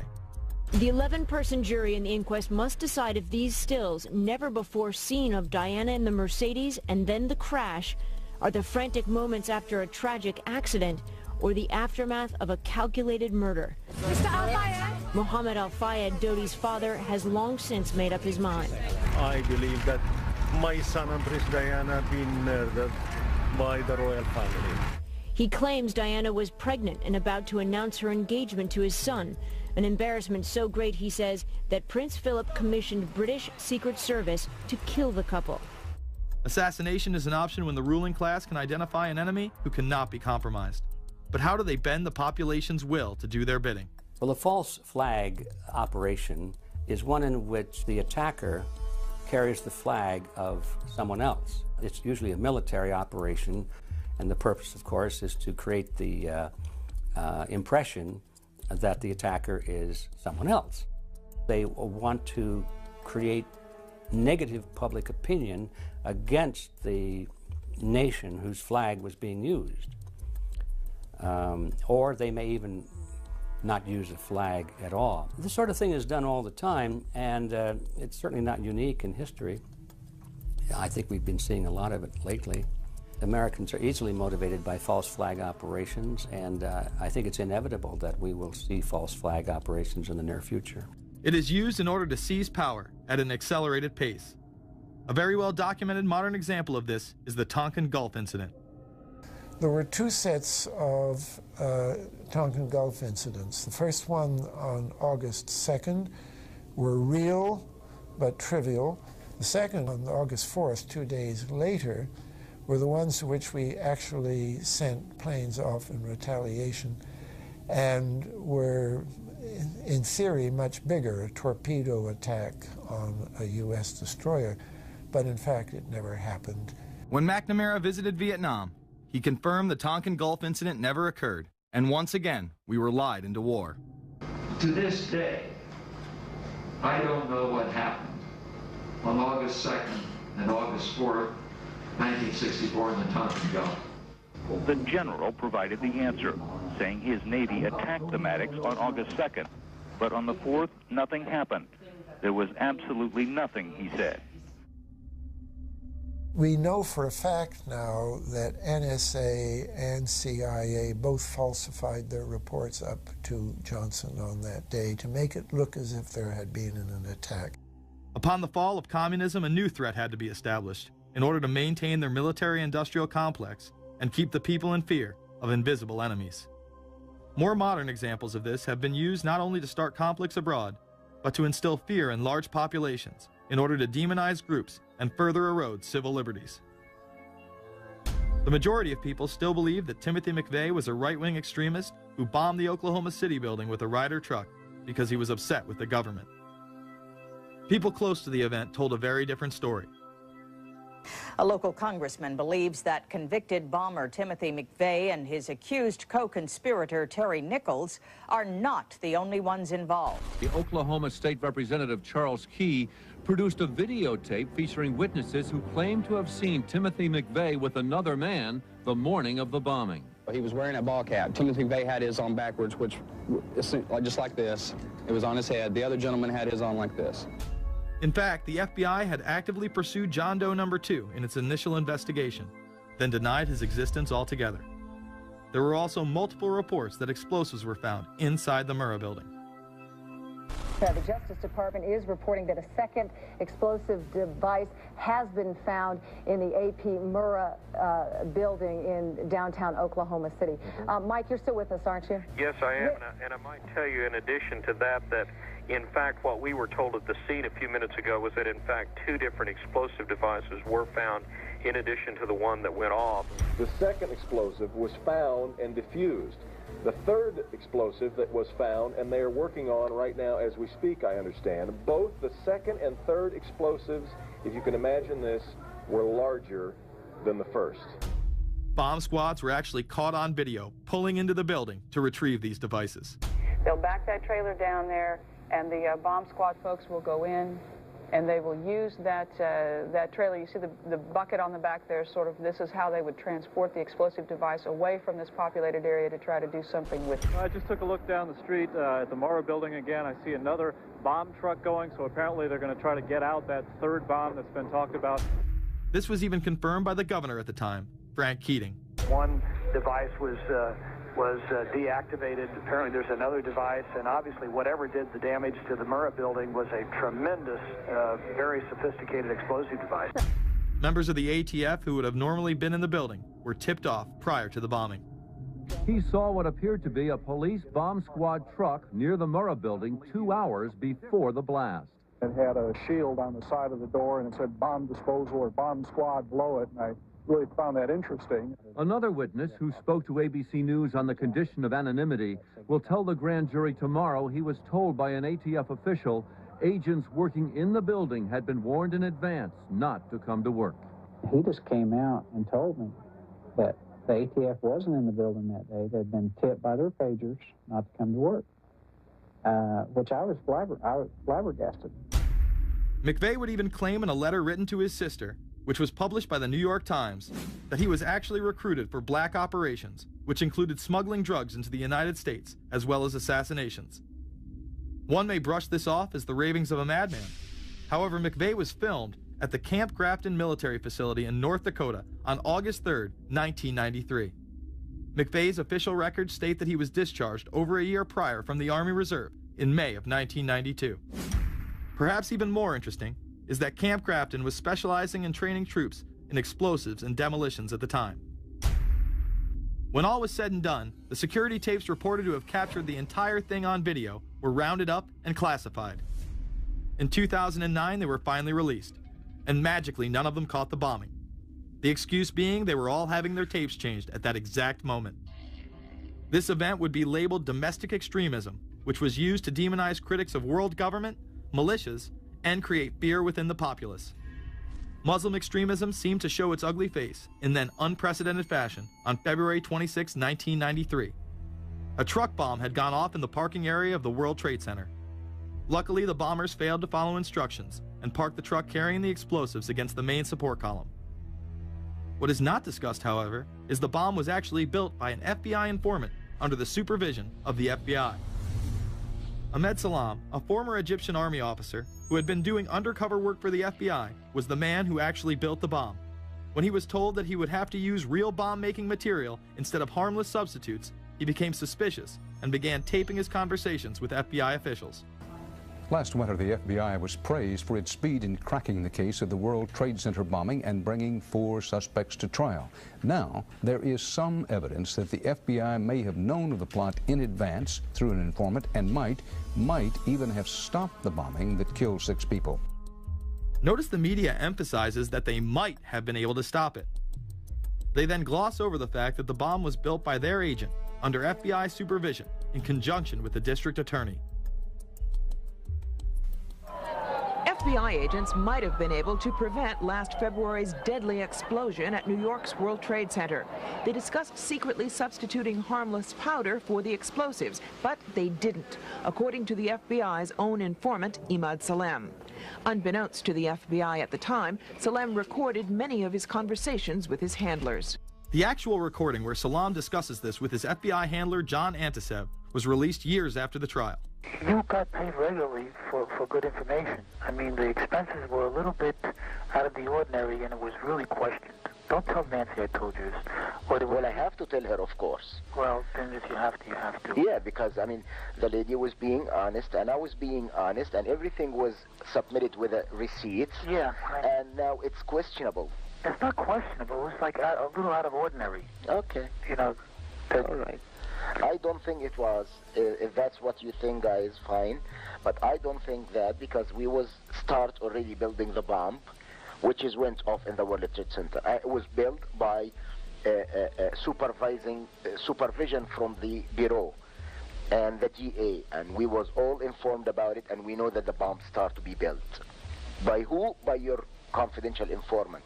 What a wonderful, great case. Following the convictions of the Muslims who were too inept to make their own bomb and park the vehicle in the proper area, Salam was pulled into the FBI's witness protection program, where he has never been heard from again. Prior to the largest and most devastating terrorist attack on U.S. soil, the United States was poised as the first truly global superpower. Brzezinski would muse in 1997 that geostrategic success would represent a fitting legacy of America's role as the first, only, and last truly global superpower, and that the only way to mobilize Americans was a truly massive and widely perceived direct external threat. In September of 2000, a neoconservative think tank called the Project for a New American Century echoed Brzezinski's statements, saying the United States is the world's only superpower, combining preeminent military power, global technological leadership, and the world's largest economy. An engine for New World Order ideals, members of PNAC included Dick Cheney, Donald Rumsfeld, Jeb Bush, Scooter Libby, William Kristol, and Paul Wolfowitz. Describing the difficulty in projecting force, they write the process of transformation is likely to be a long one, absent some catastrophic and catalyzing event, like a new Pearl Harbor. This takes us full circle to the September 11th attacks of 2001. In my previous film, Fabled Enemies, I expose in great detail the Saudi Arabian, Pakistani, and Israeli connections in conjunction with this international intelligence operation. In the early 1980s, bin Laden worked with operatives from U.S. intelligence, the Pakistani military, and Arab states. They ran a wide-ranging covert network that recruited and financed Muslim fighters to battle the Soviet army. The hijackers that were trained at U.S. military installations and protected by the FBI and CIA. The military exercises leading up to 9/11, and those that took place as the attacks occurred. Open line. Surveillance, Sergeant Richmond. Sergeant Richmond, Sergeant Lake from Cheyenne Mountain Test Control. How are you? I'm doing fine. Okay, I need you to terminate all exercise inputs coming to Cheyenne Mountain at this time. Copy. And stay on loop until I verify that or the connectivity is disconnected on the exercise side only. Okay, no, do not do any more inputs on the exercise side and stand by. I got Cheyenne Mountain on the line.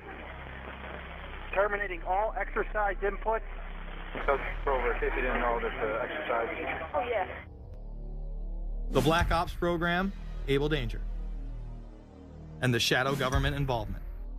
This morning we learned that the Vice President wasn't the only one sent to an undisclosed location on September 11th, that an entire backup government was and is still there and may be there for as long as anyone now at least can imagine. As well as much, much more.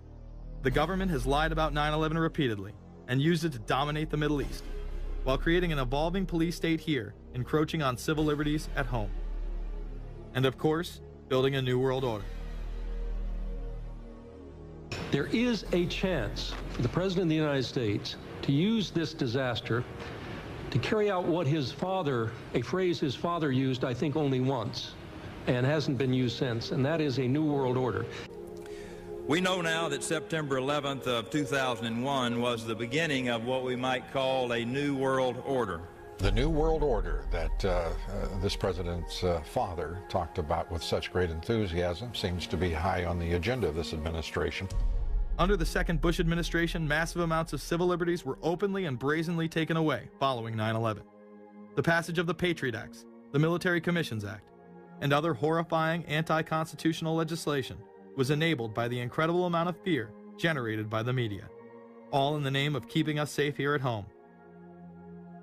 The war itself would create huge profits for the military-industrial complex, and the globalists would seize even more power and control over Middle Eastern resources in what they planned to become a Eurasian Union under their control. Although the establishment claimed to be fighting for our freedom abroad, they were destroying our sovereignty by stealth. Expanding on NAFTA, they were able to consolidate power on the domestic front by deindustrializing the United States through CAFTA, the Central American Free Trade Agreement, as well as the SPP, the Securities and Prosperity Partnership. Opponents, however, say the initiative is nothing less than a plan to create a North American Union that would eliminate sovereignty for all three nations. Building on the North American Free Trade Agreement, the NAFTA section of the Commerce Department is busy drafting laws and regulations for a North American Union, a union of Canada, America, and Mexico. The President has attended secret meetings and signed at least 2 agreements under the Security and Prosperity Partnership Program. The stated goal established by Presidents Bush, Fox, and Prime Minister Paul Martin is integration by 2010. It's a plan from the business elites, the political elites, that will cost more American jobs, cost American sovereignty, but it would fulfill the President's father's vision. Now, former United States Trade Ambassador Robert Zoellick is talking about it again with renewed vigor. This time, a new world order with business at the helm of trade and economic policy. It's an agenda that goes hand in hand with the United States, Mexico, and Canada, working quietly and behind the scenes to promote a common market with common deregulation for the benefit of multinational corporations. It's remarkable to me, the arrogance, the idea of just simply throwing away the nation's sovereignty, but they're trying to do so in so many ways. People better understand that they mean exactly what they're saying. It's a new world order they're trying to create. Dobbs, the only mainstream anchor to expose the new world order, resigned shortly after bullets were fired into his home. The elite do not plan on waiting around for these unions to be formed before implementing the next step in global government.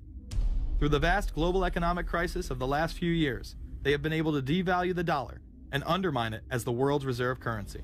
They have allowed the Federal Reserve and IMF to consolidate power by taking control of the Securities and Exchange Commission, as well as issuing a global currency instead of the dollar, disguised as a special drawing rights unit. This aspect of the New World Order was announced at the G20 in April of 2009. There is a big thing that's going to happen in London at this G20, and then they're hiding it, they're camouflaging it, they're not talking about it. coordination of international regulation. What they are going to do is to put our Fed and our SEC under the control, in effect, of the IMF. New World Order, that's what they're planning in there, is to undermine the U.S. currency, and it's just really sad. What it really is putting the American economy under international regulation. Yeah. And those people who have been yelling, oh, the UN's going to take over global conspiracy government. Theorists. They've been crazy, but now they're right. There's 20 or whatever people in the G20, say there's 20 ministers, thousands of us, and we can't get our voices heard. When Geithner said he would be open to the idea of a global currency last week, yeah. Those conspiracy people had said and suggested that for years. Right. You're not wrong. Cash is becoming weeded out. Cash will most likely be eliminated or extremely difficult to use in many situations, so that you'll have to use the global currency or the electronic currency. Even though a physical global currency is yet to exist, groups such as BRIC are openly promoting a new reserve currency, which is a conglomerate of Brazil, Russia, Indonesia, and China. Get everyone in the whole world using one currency, which some people think that's a good idea. Russian President Dmitry Medvedev recently showed off a sample coin of the new world currency at the G8 in July of 2009. We have also agreed today additional resources of $1 trillion that are available to the world economy through the International Monetary Fund and other institutions. This includes 250 billion from special drawing rights, the reserve currency of the IMF, drawing rights that will be issued to countries who are part of the International Monetary Fund.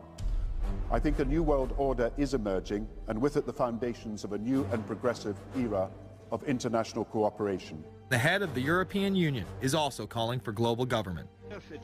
2009 is also the first year of global governance, with the establishment of the G20 in the middle of the financial crisis. Gordon Brown has called for a world constitution. We now need nothing short of a world constitution for the global financial system. Both Gordon Brown and Barack Obama had been groomed to be the next Anglo-American spokesman for this new world order after Bush and Blair stepped down. Here is Gordon Brown in front of the CBI prior to him being chosen to become Prime Minister. And it's only now that we can begin to understand that the world order that globalization brings and what it's going to look like. But what does the new world order mean for countries like ours who are looking to succeed? And the question for us is how we meet and master all these challenges to ensure that Britain enhances its competitiveness in the process and realizes what I believe is our destiny of success in this new world order. A new world is emerging. It is a new world order with significantly different and radically new challenges for the future. President Barack Obama has also espoused similar views on globalism. Here he is in Berlin, Germany, in July of 2008, in what media have dubbed his New World Order speech. Well, there have been extraordinary scenes in Berlin tonight as thousands of people gathered to hear Barack Obama deliver key foreign policy speech on his current European tour. The Democratic presidential hopeful laid out his vision for America's place in a new world order. In this new world, such dangerous currents have swept along faster than our efforts to contain them. And that is why we cannot afford to be divided. No one nation, no matter how large or powerful, can defeat such challenges alone. But the burdens of global citizenship continue to bind us together. In this new century, Americans and Europeans alike will be required to do more, not less. Partnership and cooperation among nations is not a choice. It is the only way, the one way, to protect our common security and advance our common humanity. That is why America cannot turn inward. That is why Europe cannot turn inward.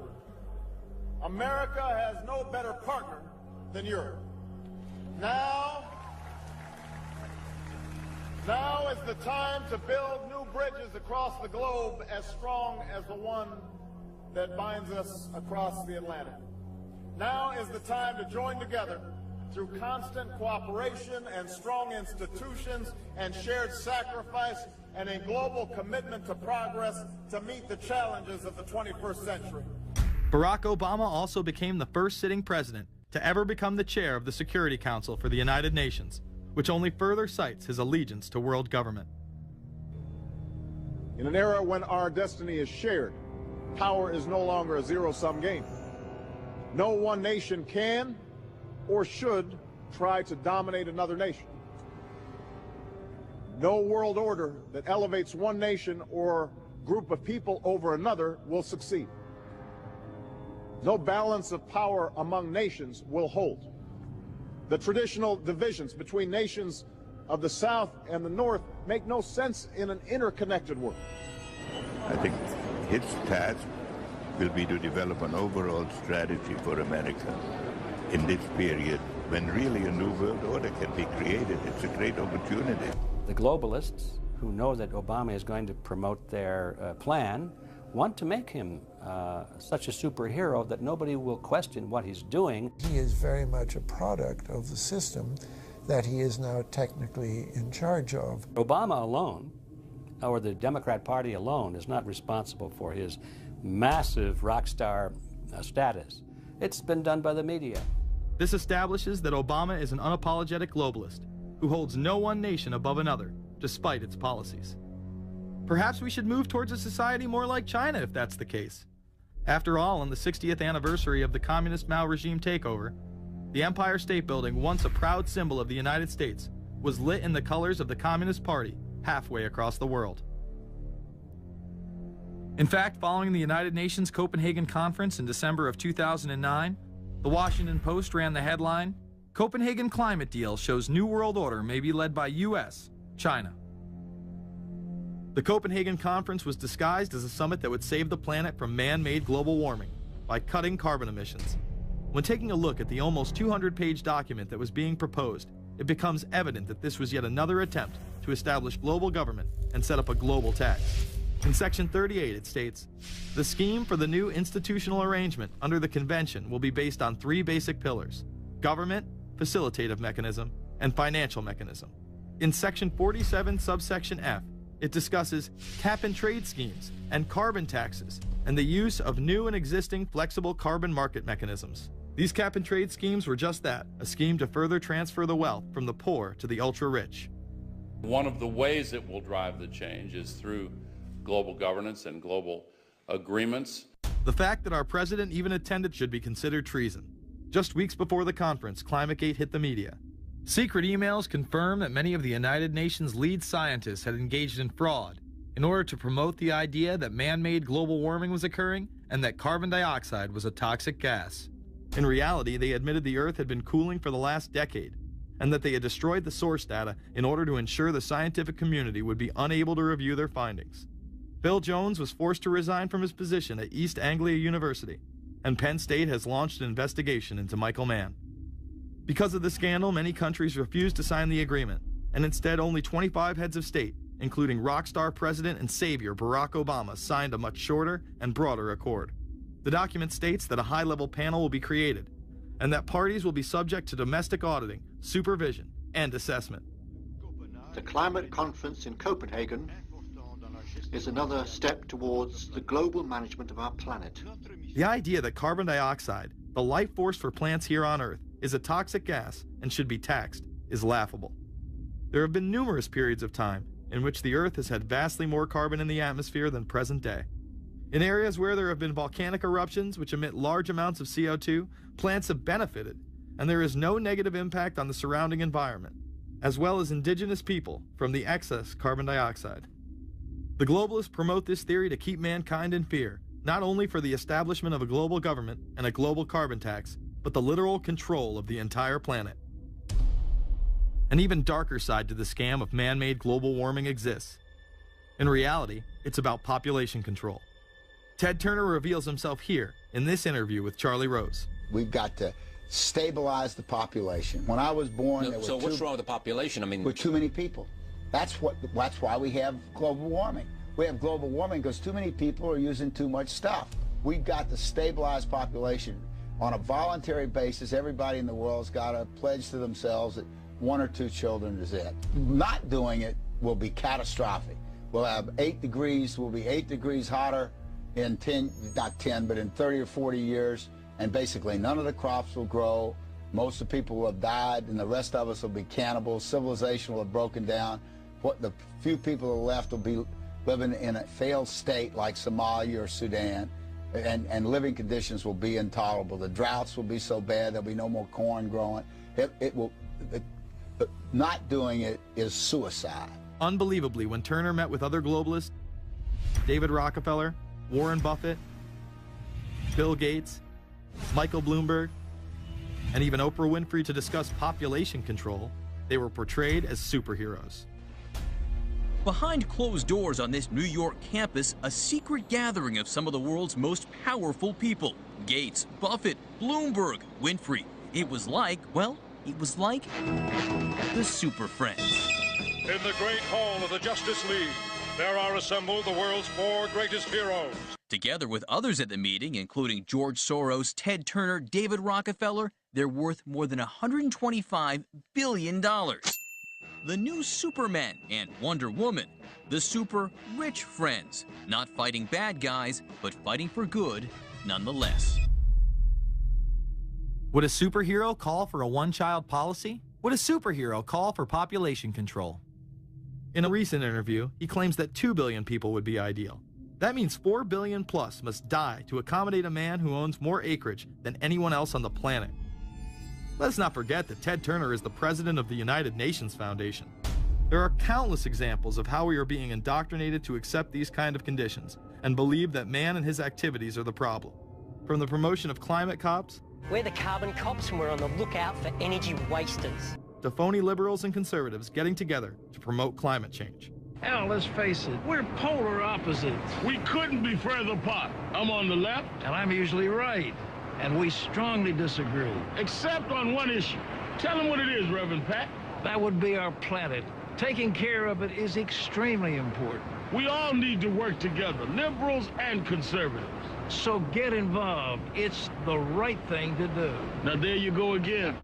The New World Order will stop at nothing to achieve planetary dominance, whether it be assassination, wars based on lies, and even a phony environmental movement. So it should come as no surprise that they have been tracking, tracing, and databasing our lives for years. Many people are aware that the Bush administration engaged in warrantless wiretaps on American citizens. What they don't understand is that it has come out in court that all the major telecommunications companies have been secretly storing every piece of data received from our phones and our computers and handing them over to the National Security Agency. You heard about the government secretly listening in on phone conversations without a warrant, but there is evidence that your email is also being tapped. The government has been intercepting most emails as part of its terrorist surveillance program. That program has been criticized as illegal because it's missing an important ingredient: search warrants. Several years ago, Klein says he came to suspect that AT&T had installed secret computer gear designed to spy on internet traffic at the request of the National Security Agency. This is just a small part of the picture, as AT&T was not the only company involved and emails were not the only issue. The NSA was installing Norris Insight systems, which are capable of monitoring billions of bits of internet traffic per second. It was also able to monitor any calls traffic through its system, all websites visited, all instant messaging, and separate types of transaction records. The secret room at AT&T contains gear which enables the government to look at every individual message on the internet and analyze exactly what people are doing. Here's another document. It mentions a company called Norris. Norris makes computer software that can swallow and analyze 10 gigabytes of information every second. That means it could go through all the information in all the books in the Library of Congress in a little over 15 minutes. The documents Klein and others were able to produce were then censored by the NSA. Bankston isn't allowed to talk about the documents in detail. The government has since had them sealed. But he says what is in there boggles the mind.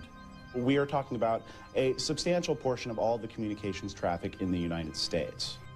The policies have been shielded by the Obama administration and continue to this day. Attorney General Holder has publicly stated lawsuits be thrown out of court. And after several attempts, Klein and other cases were thrown out as well, once again citing the national security of what used to be a constitutional republic, not a massive corrupt slave state. Living in the New World Order, when it's close to completion, for the average citizen, for people like you and me, is going to be essentially slavery. We're never going to be able to get ahead.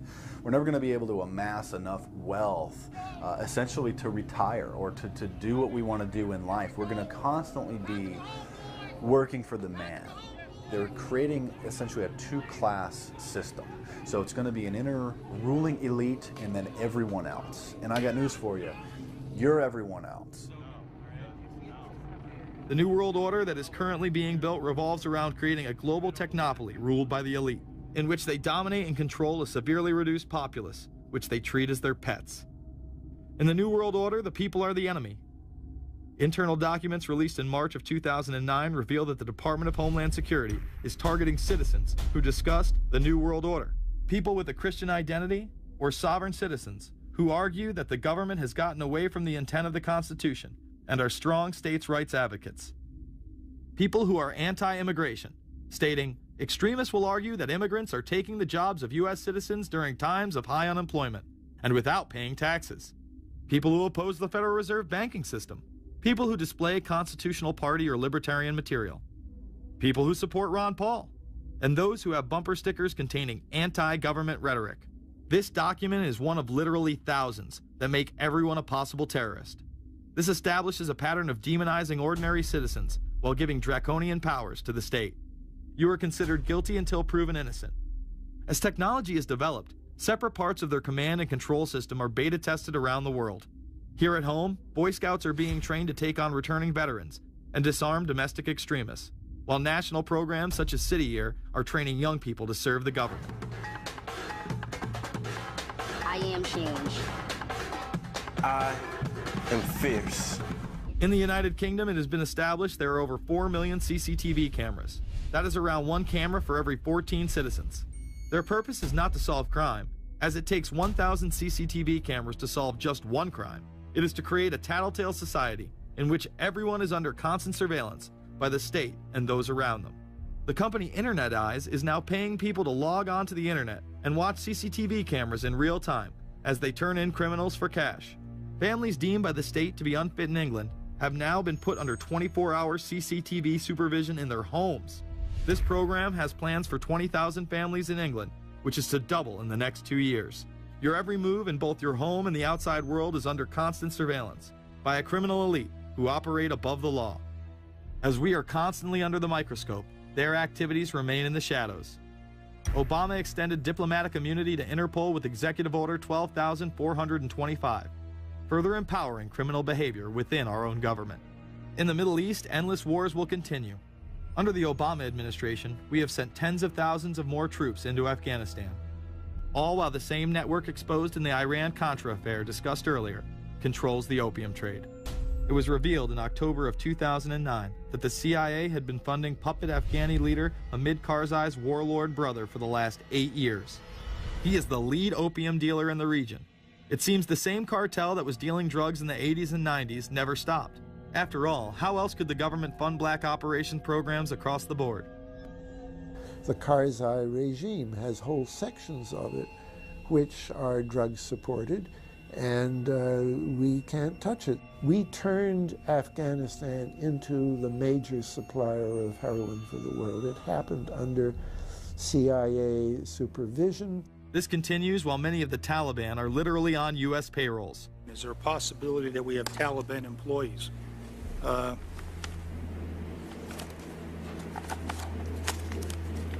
commander in the field, or I should say the COCOM commander, General Petraeus, has made it a conscious effort to, as part of his coin strategy, to hire local nationals. I can't talk in this forum, nor am I the qualified guy to talk about it, but there is no doubt in my mind, one day you're on one side of the ledger, the other day you may be on the other side of the ledger. Biometrics have been instituted in both Afghanistan and Iraq, where individuals are subject to fingerprint devices, iris scanners, and electronic databases to screen local residents as well as DNA tests. This includes anyone within the populace of a combat zone. Someone has to go out there with the biometric registration equipment, take your iris scans, take your scans and get you registered in the system like that. As scary and tyrannical as these systems seem to be, none may be as dangerous as the implantable RFID microchip. Through various pretenses, including terror, security, and entertainment, the chip has been promoted and integrated into society. In 2001, following the 9/11 terrorist attacks, the Jacobs family became the first family to be injected with microchips in front of a live television audience. We have a Florida family who are really pioneers in a brave new world. They have volunteered to be the first ever to have microchip identification devices implanted into their body. After 9/11, I was really concerned with the security of my family.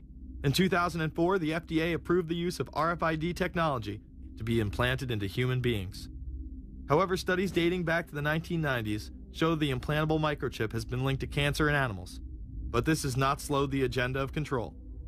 In Barcelona, trendies get chips in order to receive VIP status at the exclusive Baja nightclub. A simple swipe of the arm gets them in without a line, and it pays for their drinks too. The Mexican government also chipped employees for security measures in 2004.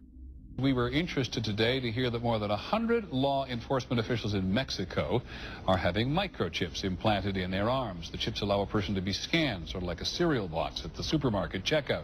Mexico's Attorney General and 160 of his deputies have had microchips implanted in their arms. It is to provide access, said the Attorney General, to the right people in exclusive areas. Today, aside from being promoted as a device that can save your life by storing all of your medical information in it, it is being promoted as the next generation tool for video gaming.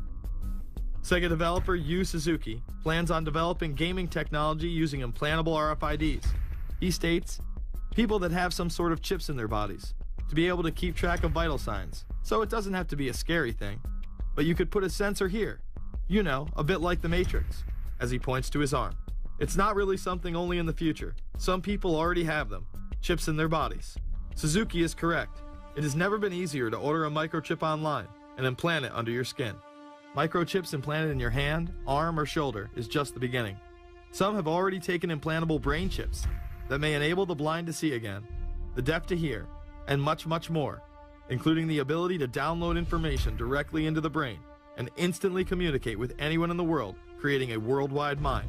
It's very interesting that the way that the New World Order is going is moving towards a system that is identical to that, whether it's going to be an implantable microchip, an RFID, a thumb scan, whether it's going to be some sort of a tattoo.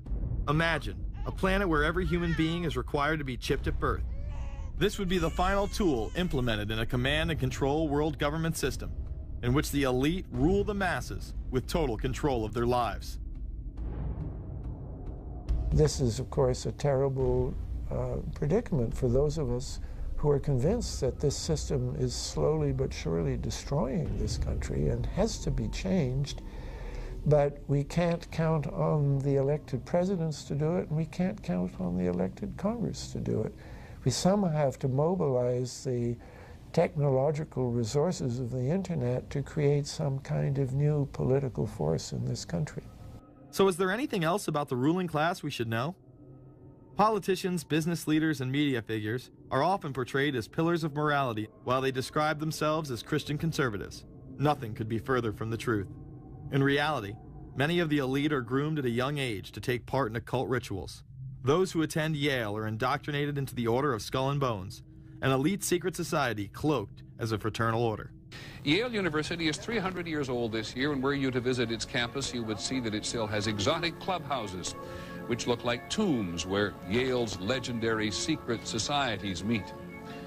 Their prestige and importance have largely evaporated, but the rituals are still a secret. And so when we heard that some enterprising characters had managed to spy on the famous Skull and Bones Society, we couldn't resist. Skull and Bones, people say it's a fraternity at Yale University, but it's really a postgraduate organization. So it was founded in 1832, and it's not like a normal fraternity. People don't pledge. These people choose who they want to come. So they do the recruiting. They recruit 15 people every year people who they see are going to be powerful people in the future. So they're recruited when they're a junior in college. A lot of these people come from really wealthy and influential families because they know that this person has the resources to then elevate them to a position of power that can benefit the club. The video shows the neophytes, or initiates, kissing a skull, then performing a mock human sacrifice. Horrific screams caught on tape include chants of, "The devil equals death, death equals the devil." True. Famous alums include Senators John Kerry and John Chafee, to name two, cabinet secretaries such as Averell Harriman, and 3 presidents, William Taft, George Bush, and George W. Bush, who's been reluctant to talk about Skull and Bones. Does it still exist? The thing is so secret, I'm not even sure it still exists. Former Skull and Bones members and current members have been presidents, heads of the CIA, senators, heads of business. I mean, huge, huge corporations. These people have the network that brings them to such a position of power that most people could only dream of. Bush would run against his fellow Bonesman and distant cousin John Kerry in 2004. You both were members of Skull and Bones, a secret society at Yale. What does that tell us? Not much, because it's a secret. Is there a secret handshake? Is there a secret code? I wish there were something secret I could manifest. 322, a secret number? There are all kinds of secrets, Tim. You were both in Skull and Bones, the secret society. It's so secret we can't talk about it. What does that mean for America? The conspiracy theorists are going to go wild. I'm sure they are. I don't know. I haven't seen the web. Number 322? This is an elaborate, occult, ritualistic entry into this group that they are now a member of for life. This culture of death and the occult continues long after college. Later on in life, these pagan rituals carry on in the redwoods of Sonoma, California. And what is the Bohemian Grove?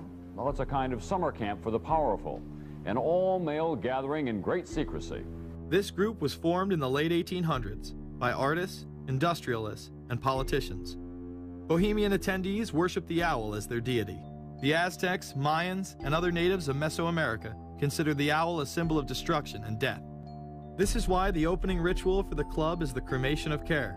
During the ritual, the effigy of a baby is rowed across the water by the Grim Reaper and given to a high priest, who then tosses it on a fiery sacrificial altar of a 40-foot owl god. It is an earth-based ritual in which care is burned away. The conscience is symbolically cast aside so that they may ignore the pain they have inflicted on others for the advancement of their own agendas. With this ceremony called the cremation of care, that begins the 2-week encampment where the body of dull care, symbolizing woes and concerns, is burned on an altar in front of a big owl statue. When that ceremony ends, they all start to cheer and yell. You have to ask yourself why it is that somebody would want to do that, let alone these elite people. And if you look at the elite throughout history, many of the people that achieve pinnacles of power are into the occult. They seek a supernatural way to gain power. Why are Christian conservatives such as the Bushes and Newt Gingrich attending the Grove? And I recognize I'm not going to be invited to Renaissance Weekend or that Bohemian deal where Newt, Rush, and Dick all sit in a teepee naked beating on tom-toms. Why does the media barely mention the Grove? Because many of them are in attendance. Late political cartoonist Phil Frank of the San Francisco Chronicle draws a reporter thinking about his loyalties to Bohemian Grove as he takes notes for a story. Stories about what happens in these redwoods are hard to come by. A campground statue reminds Bohemians to keep their mouths shut about the Grove. Many world events have been shaped at the Grove, including the creation of the atomic bomb. Discussions at the Grove in the 1930s helped lead to the development of nuclear power and the atomic bomb. Every Republican president since Calvin Coolidge has been a member, as well as many Democrats, including Jimmy Carter. If you look at the membership lists of the Bohemian Grove and the Council on Foreign Relations, the Bilderberg Group, a lot of the key level people are overlapping and are involved in numerous groups. In addition to pagan rituals that take place there, this all-male club also deals with darker themes through the plays Montezuma, which feature Aztec human sacrifice, and Faust, which feature Mephisto. Some of these plays are disturbingly flamboyant. Many of the elitists have a penchant for cross-dressing and singing show tunes. Perhaps that is why much of the all-male staff also happen to be homosexuals. Well, each year, many of them seem to have a stunt or try to come up with a stunt. Last year, 1980, the popular button was Free the Fortune 500. Bohemian Grove that I attend one time at a time. It is the most faggot goddamn thing you will ever imagine. In 2004, the New York Post reported that gay porn star Chad Savage would be servicing moguls at the Bohemian Grove. In recent years, several politicians have been outed in scandals, including Senator Larry Craig, who tried to solicit sex from an undercover officer in 2007. Even more shocking, it was revealed in 2004 that right-wing blogger James Guckert, who had unprecedented access to the White House during the Iraq War, was actually Jeff Gannon, a madam and male prostitute for MilitaryStuds.com. During his 2 years writing for GOP USA and Talon News, Gannon officially made over 200 appearances at the White House. Oddly enough, over 24 of these visits would take place when there were no scheduled briefings. He failed to check in or out with the Secret Service on many other occasions, coming and going as he pleased. These type of activities are not new to the White House. In 1989, headlines involving callboys in the White House rocked the cover of the Washington Times. The Washington Times reported today that unidentified White House aides in the Carter, Reagan, and Bush administrations now are being investigated for using the services of a callboy ring. The paper reports that 2 of the male prostitutes were given a late-night tour of the White House last year. Hundreds of credit card receipts obtained by the Washington Times confirm that its clients were key officials of the Reagan and Bush administrations, military officers, congressional aides, and U.S. and foreign businessmen with close social ties to Washington's political elite. This ring extended beyond the White House and into Congressman Barney Frank's bedroom.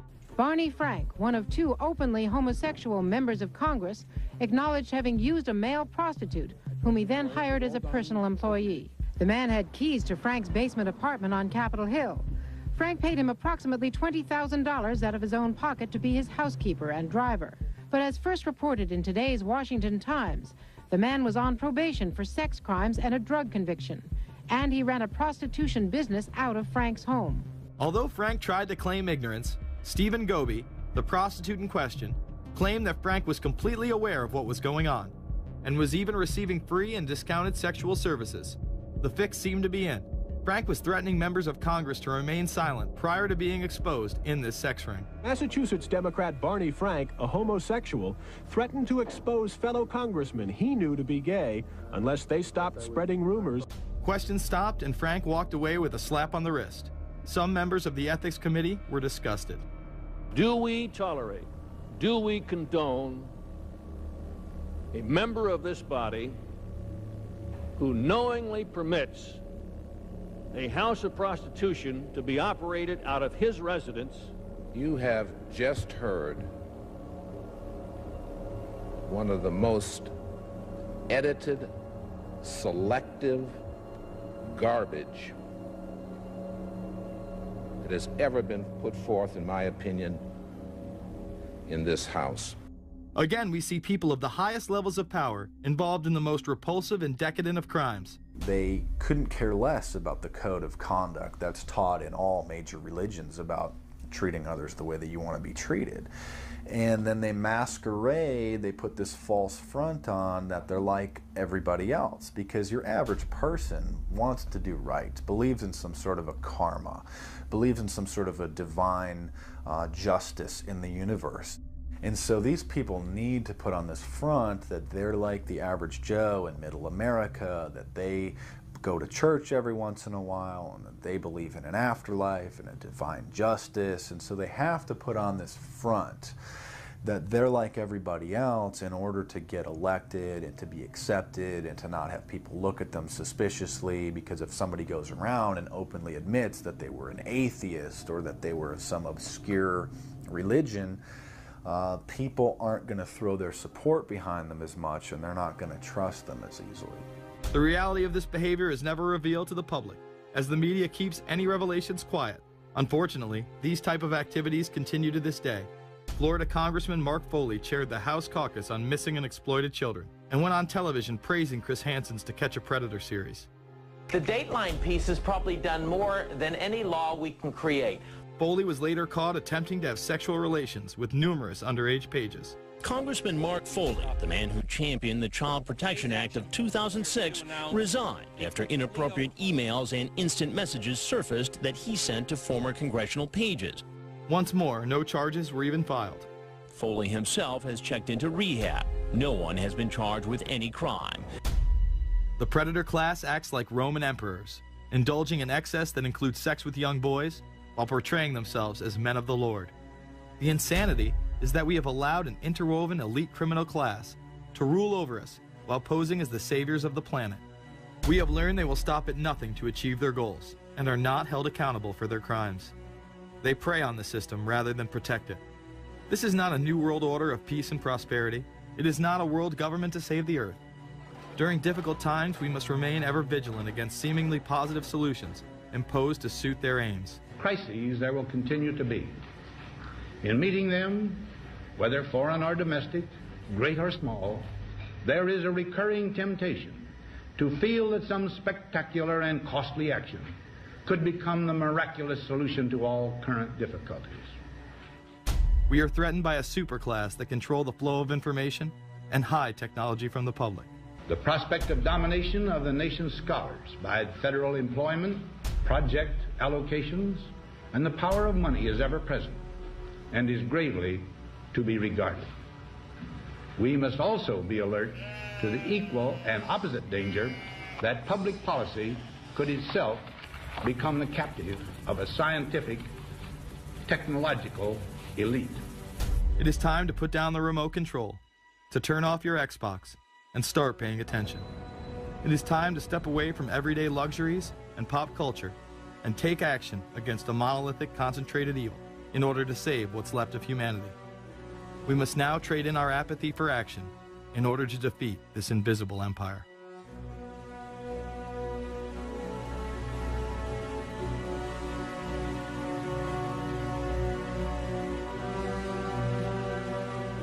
How set up are we to deal with this new world order? I think we're going to hear a lot about that today. Let's take the New World Order. It's an interesting phrase. I've been thinking a little bit about the structure of the world, right? The New World Order, as everybody says. The peace could yield to the pernicious New World Order. The New World Order. The New World Order. The New World Order. The New World Order. This New World Order. Stay fixed on your goal of imposing the New World Order. We kept talking about a New World Order. A New World Order. That's what we need now. A new world order with swing. One war and one victory doth not a new world order make. Conservatives used to believe in the United States of America rather than the United States of the New World Order. The ambition to create a new world order. Whose world order is this? And of course what he called it was the New World Order. Respect for a new world order. We can see a new world coming into view, et cetera, et cetera. That's the core of the New World Order that we want to try to build. It's the sole superpower, New World Order. New World Order. A new world order. To a new world order of peace. Let's say a new world order, for want of a better term. Entities of the new world order. The whole concept of New World Order is something else. It really says that the state is God. The state will play a bigger role in the economy. New order. What Wilson wanted was a new world order, not just a new world order. In order to compete in the New World Order. Compete in this New World Order. This is the third leg of the New World Order. We had the World Bank, we had the IMF, and now we had the World Trade Organization. A rigid New World Order. This hoped-for New World Order. Constructing a New World Order. In the New World Order of the 21st century. The New World Order we're going to put in place in this New World Order. In this New World Order. The patriots in this country are not going to see their rights diminished in order to create a new world order. That President Bush has described as a new world order, which I share that, we all share that same desire. A new world order is surely in the making here. Are we ready for the new world order? It's a timely and often controversial question. You don't hear a politician speak the way you do in America. It's about the future of Europe and a new world order. Mr. President, thank you so much, and I hope to have you again, and I hope to see you again.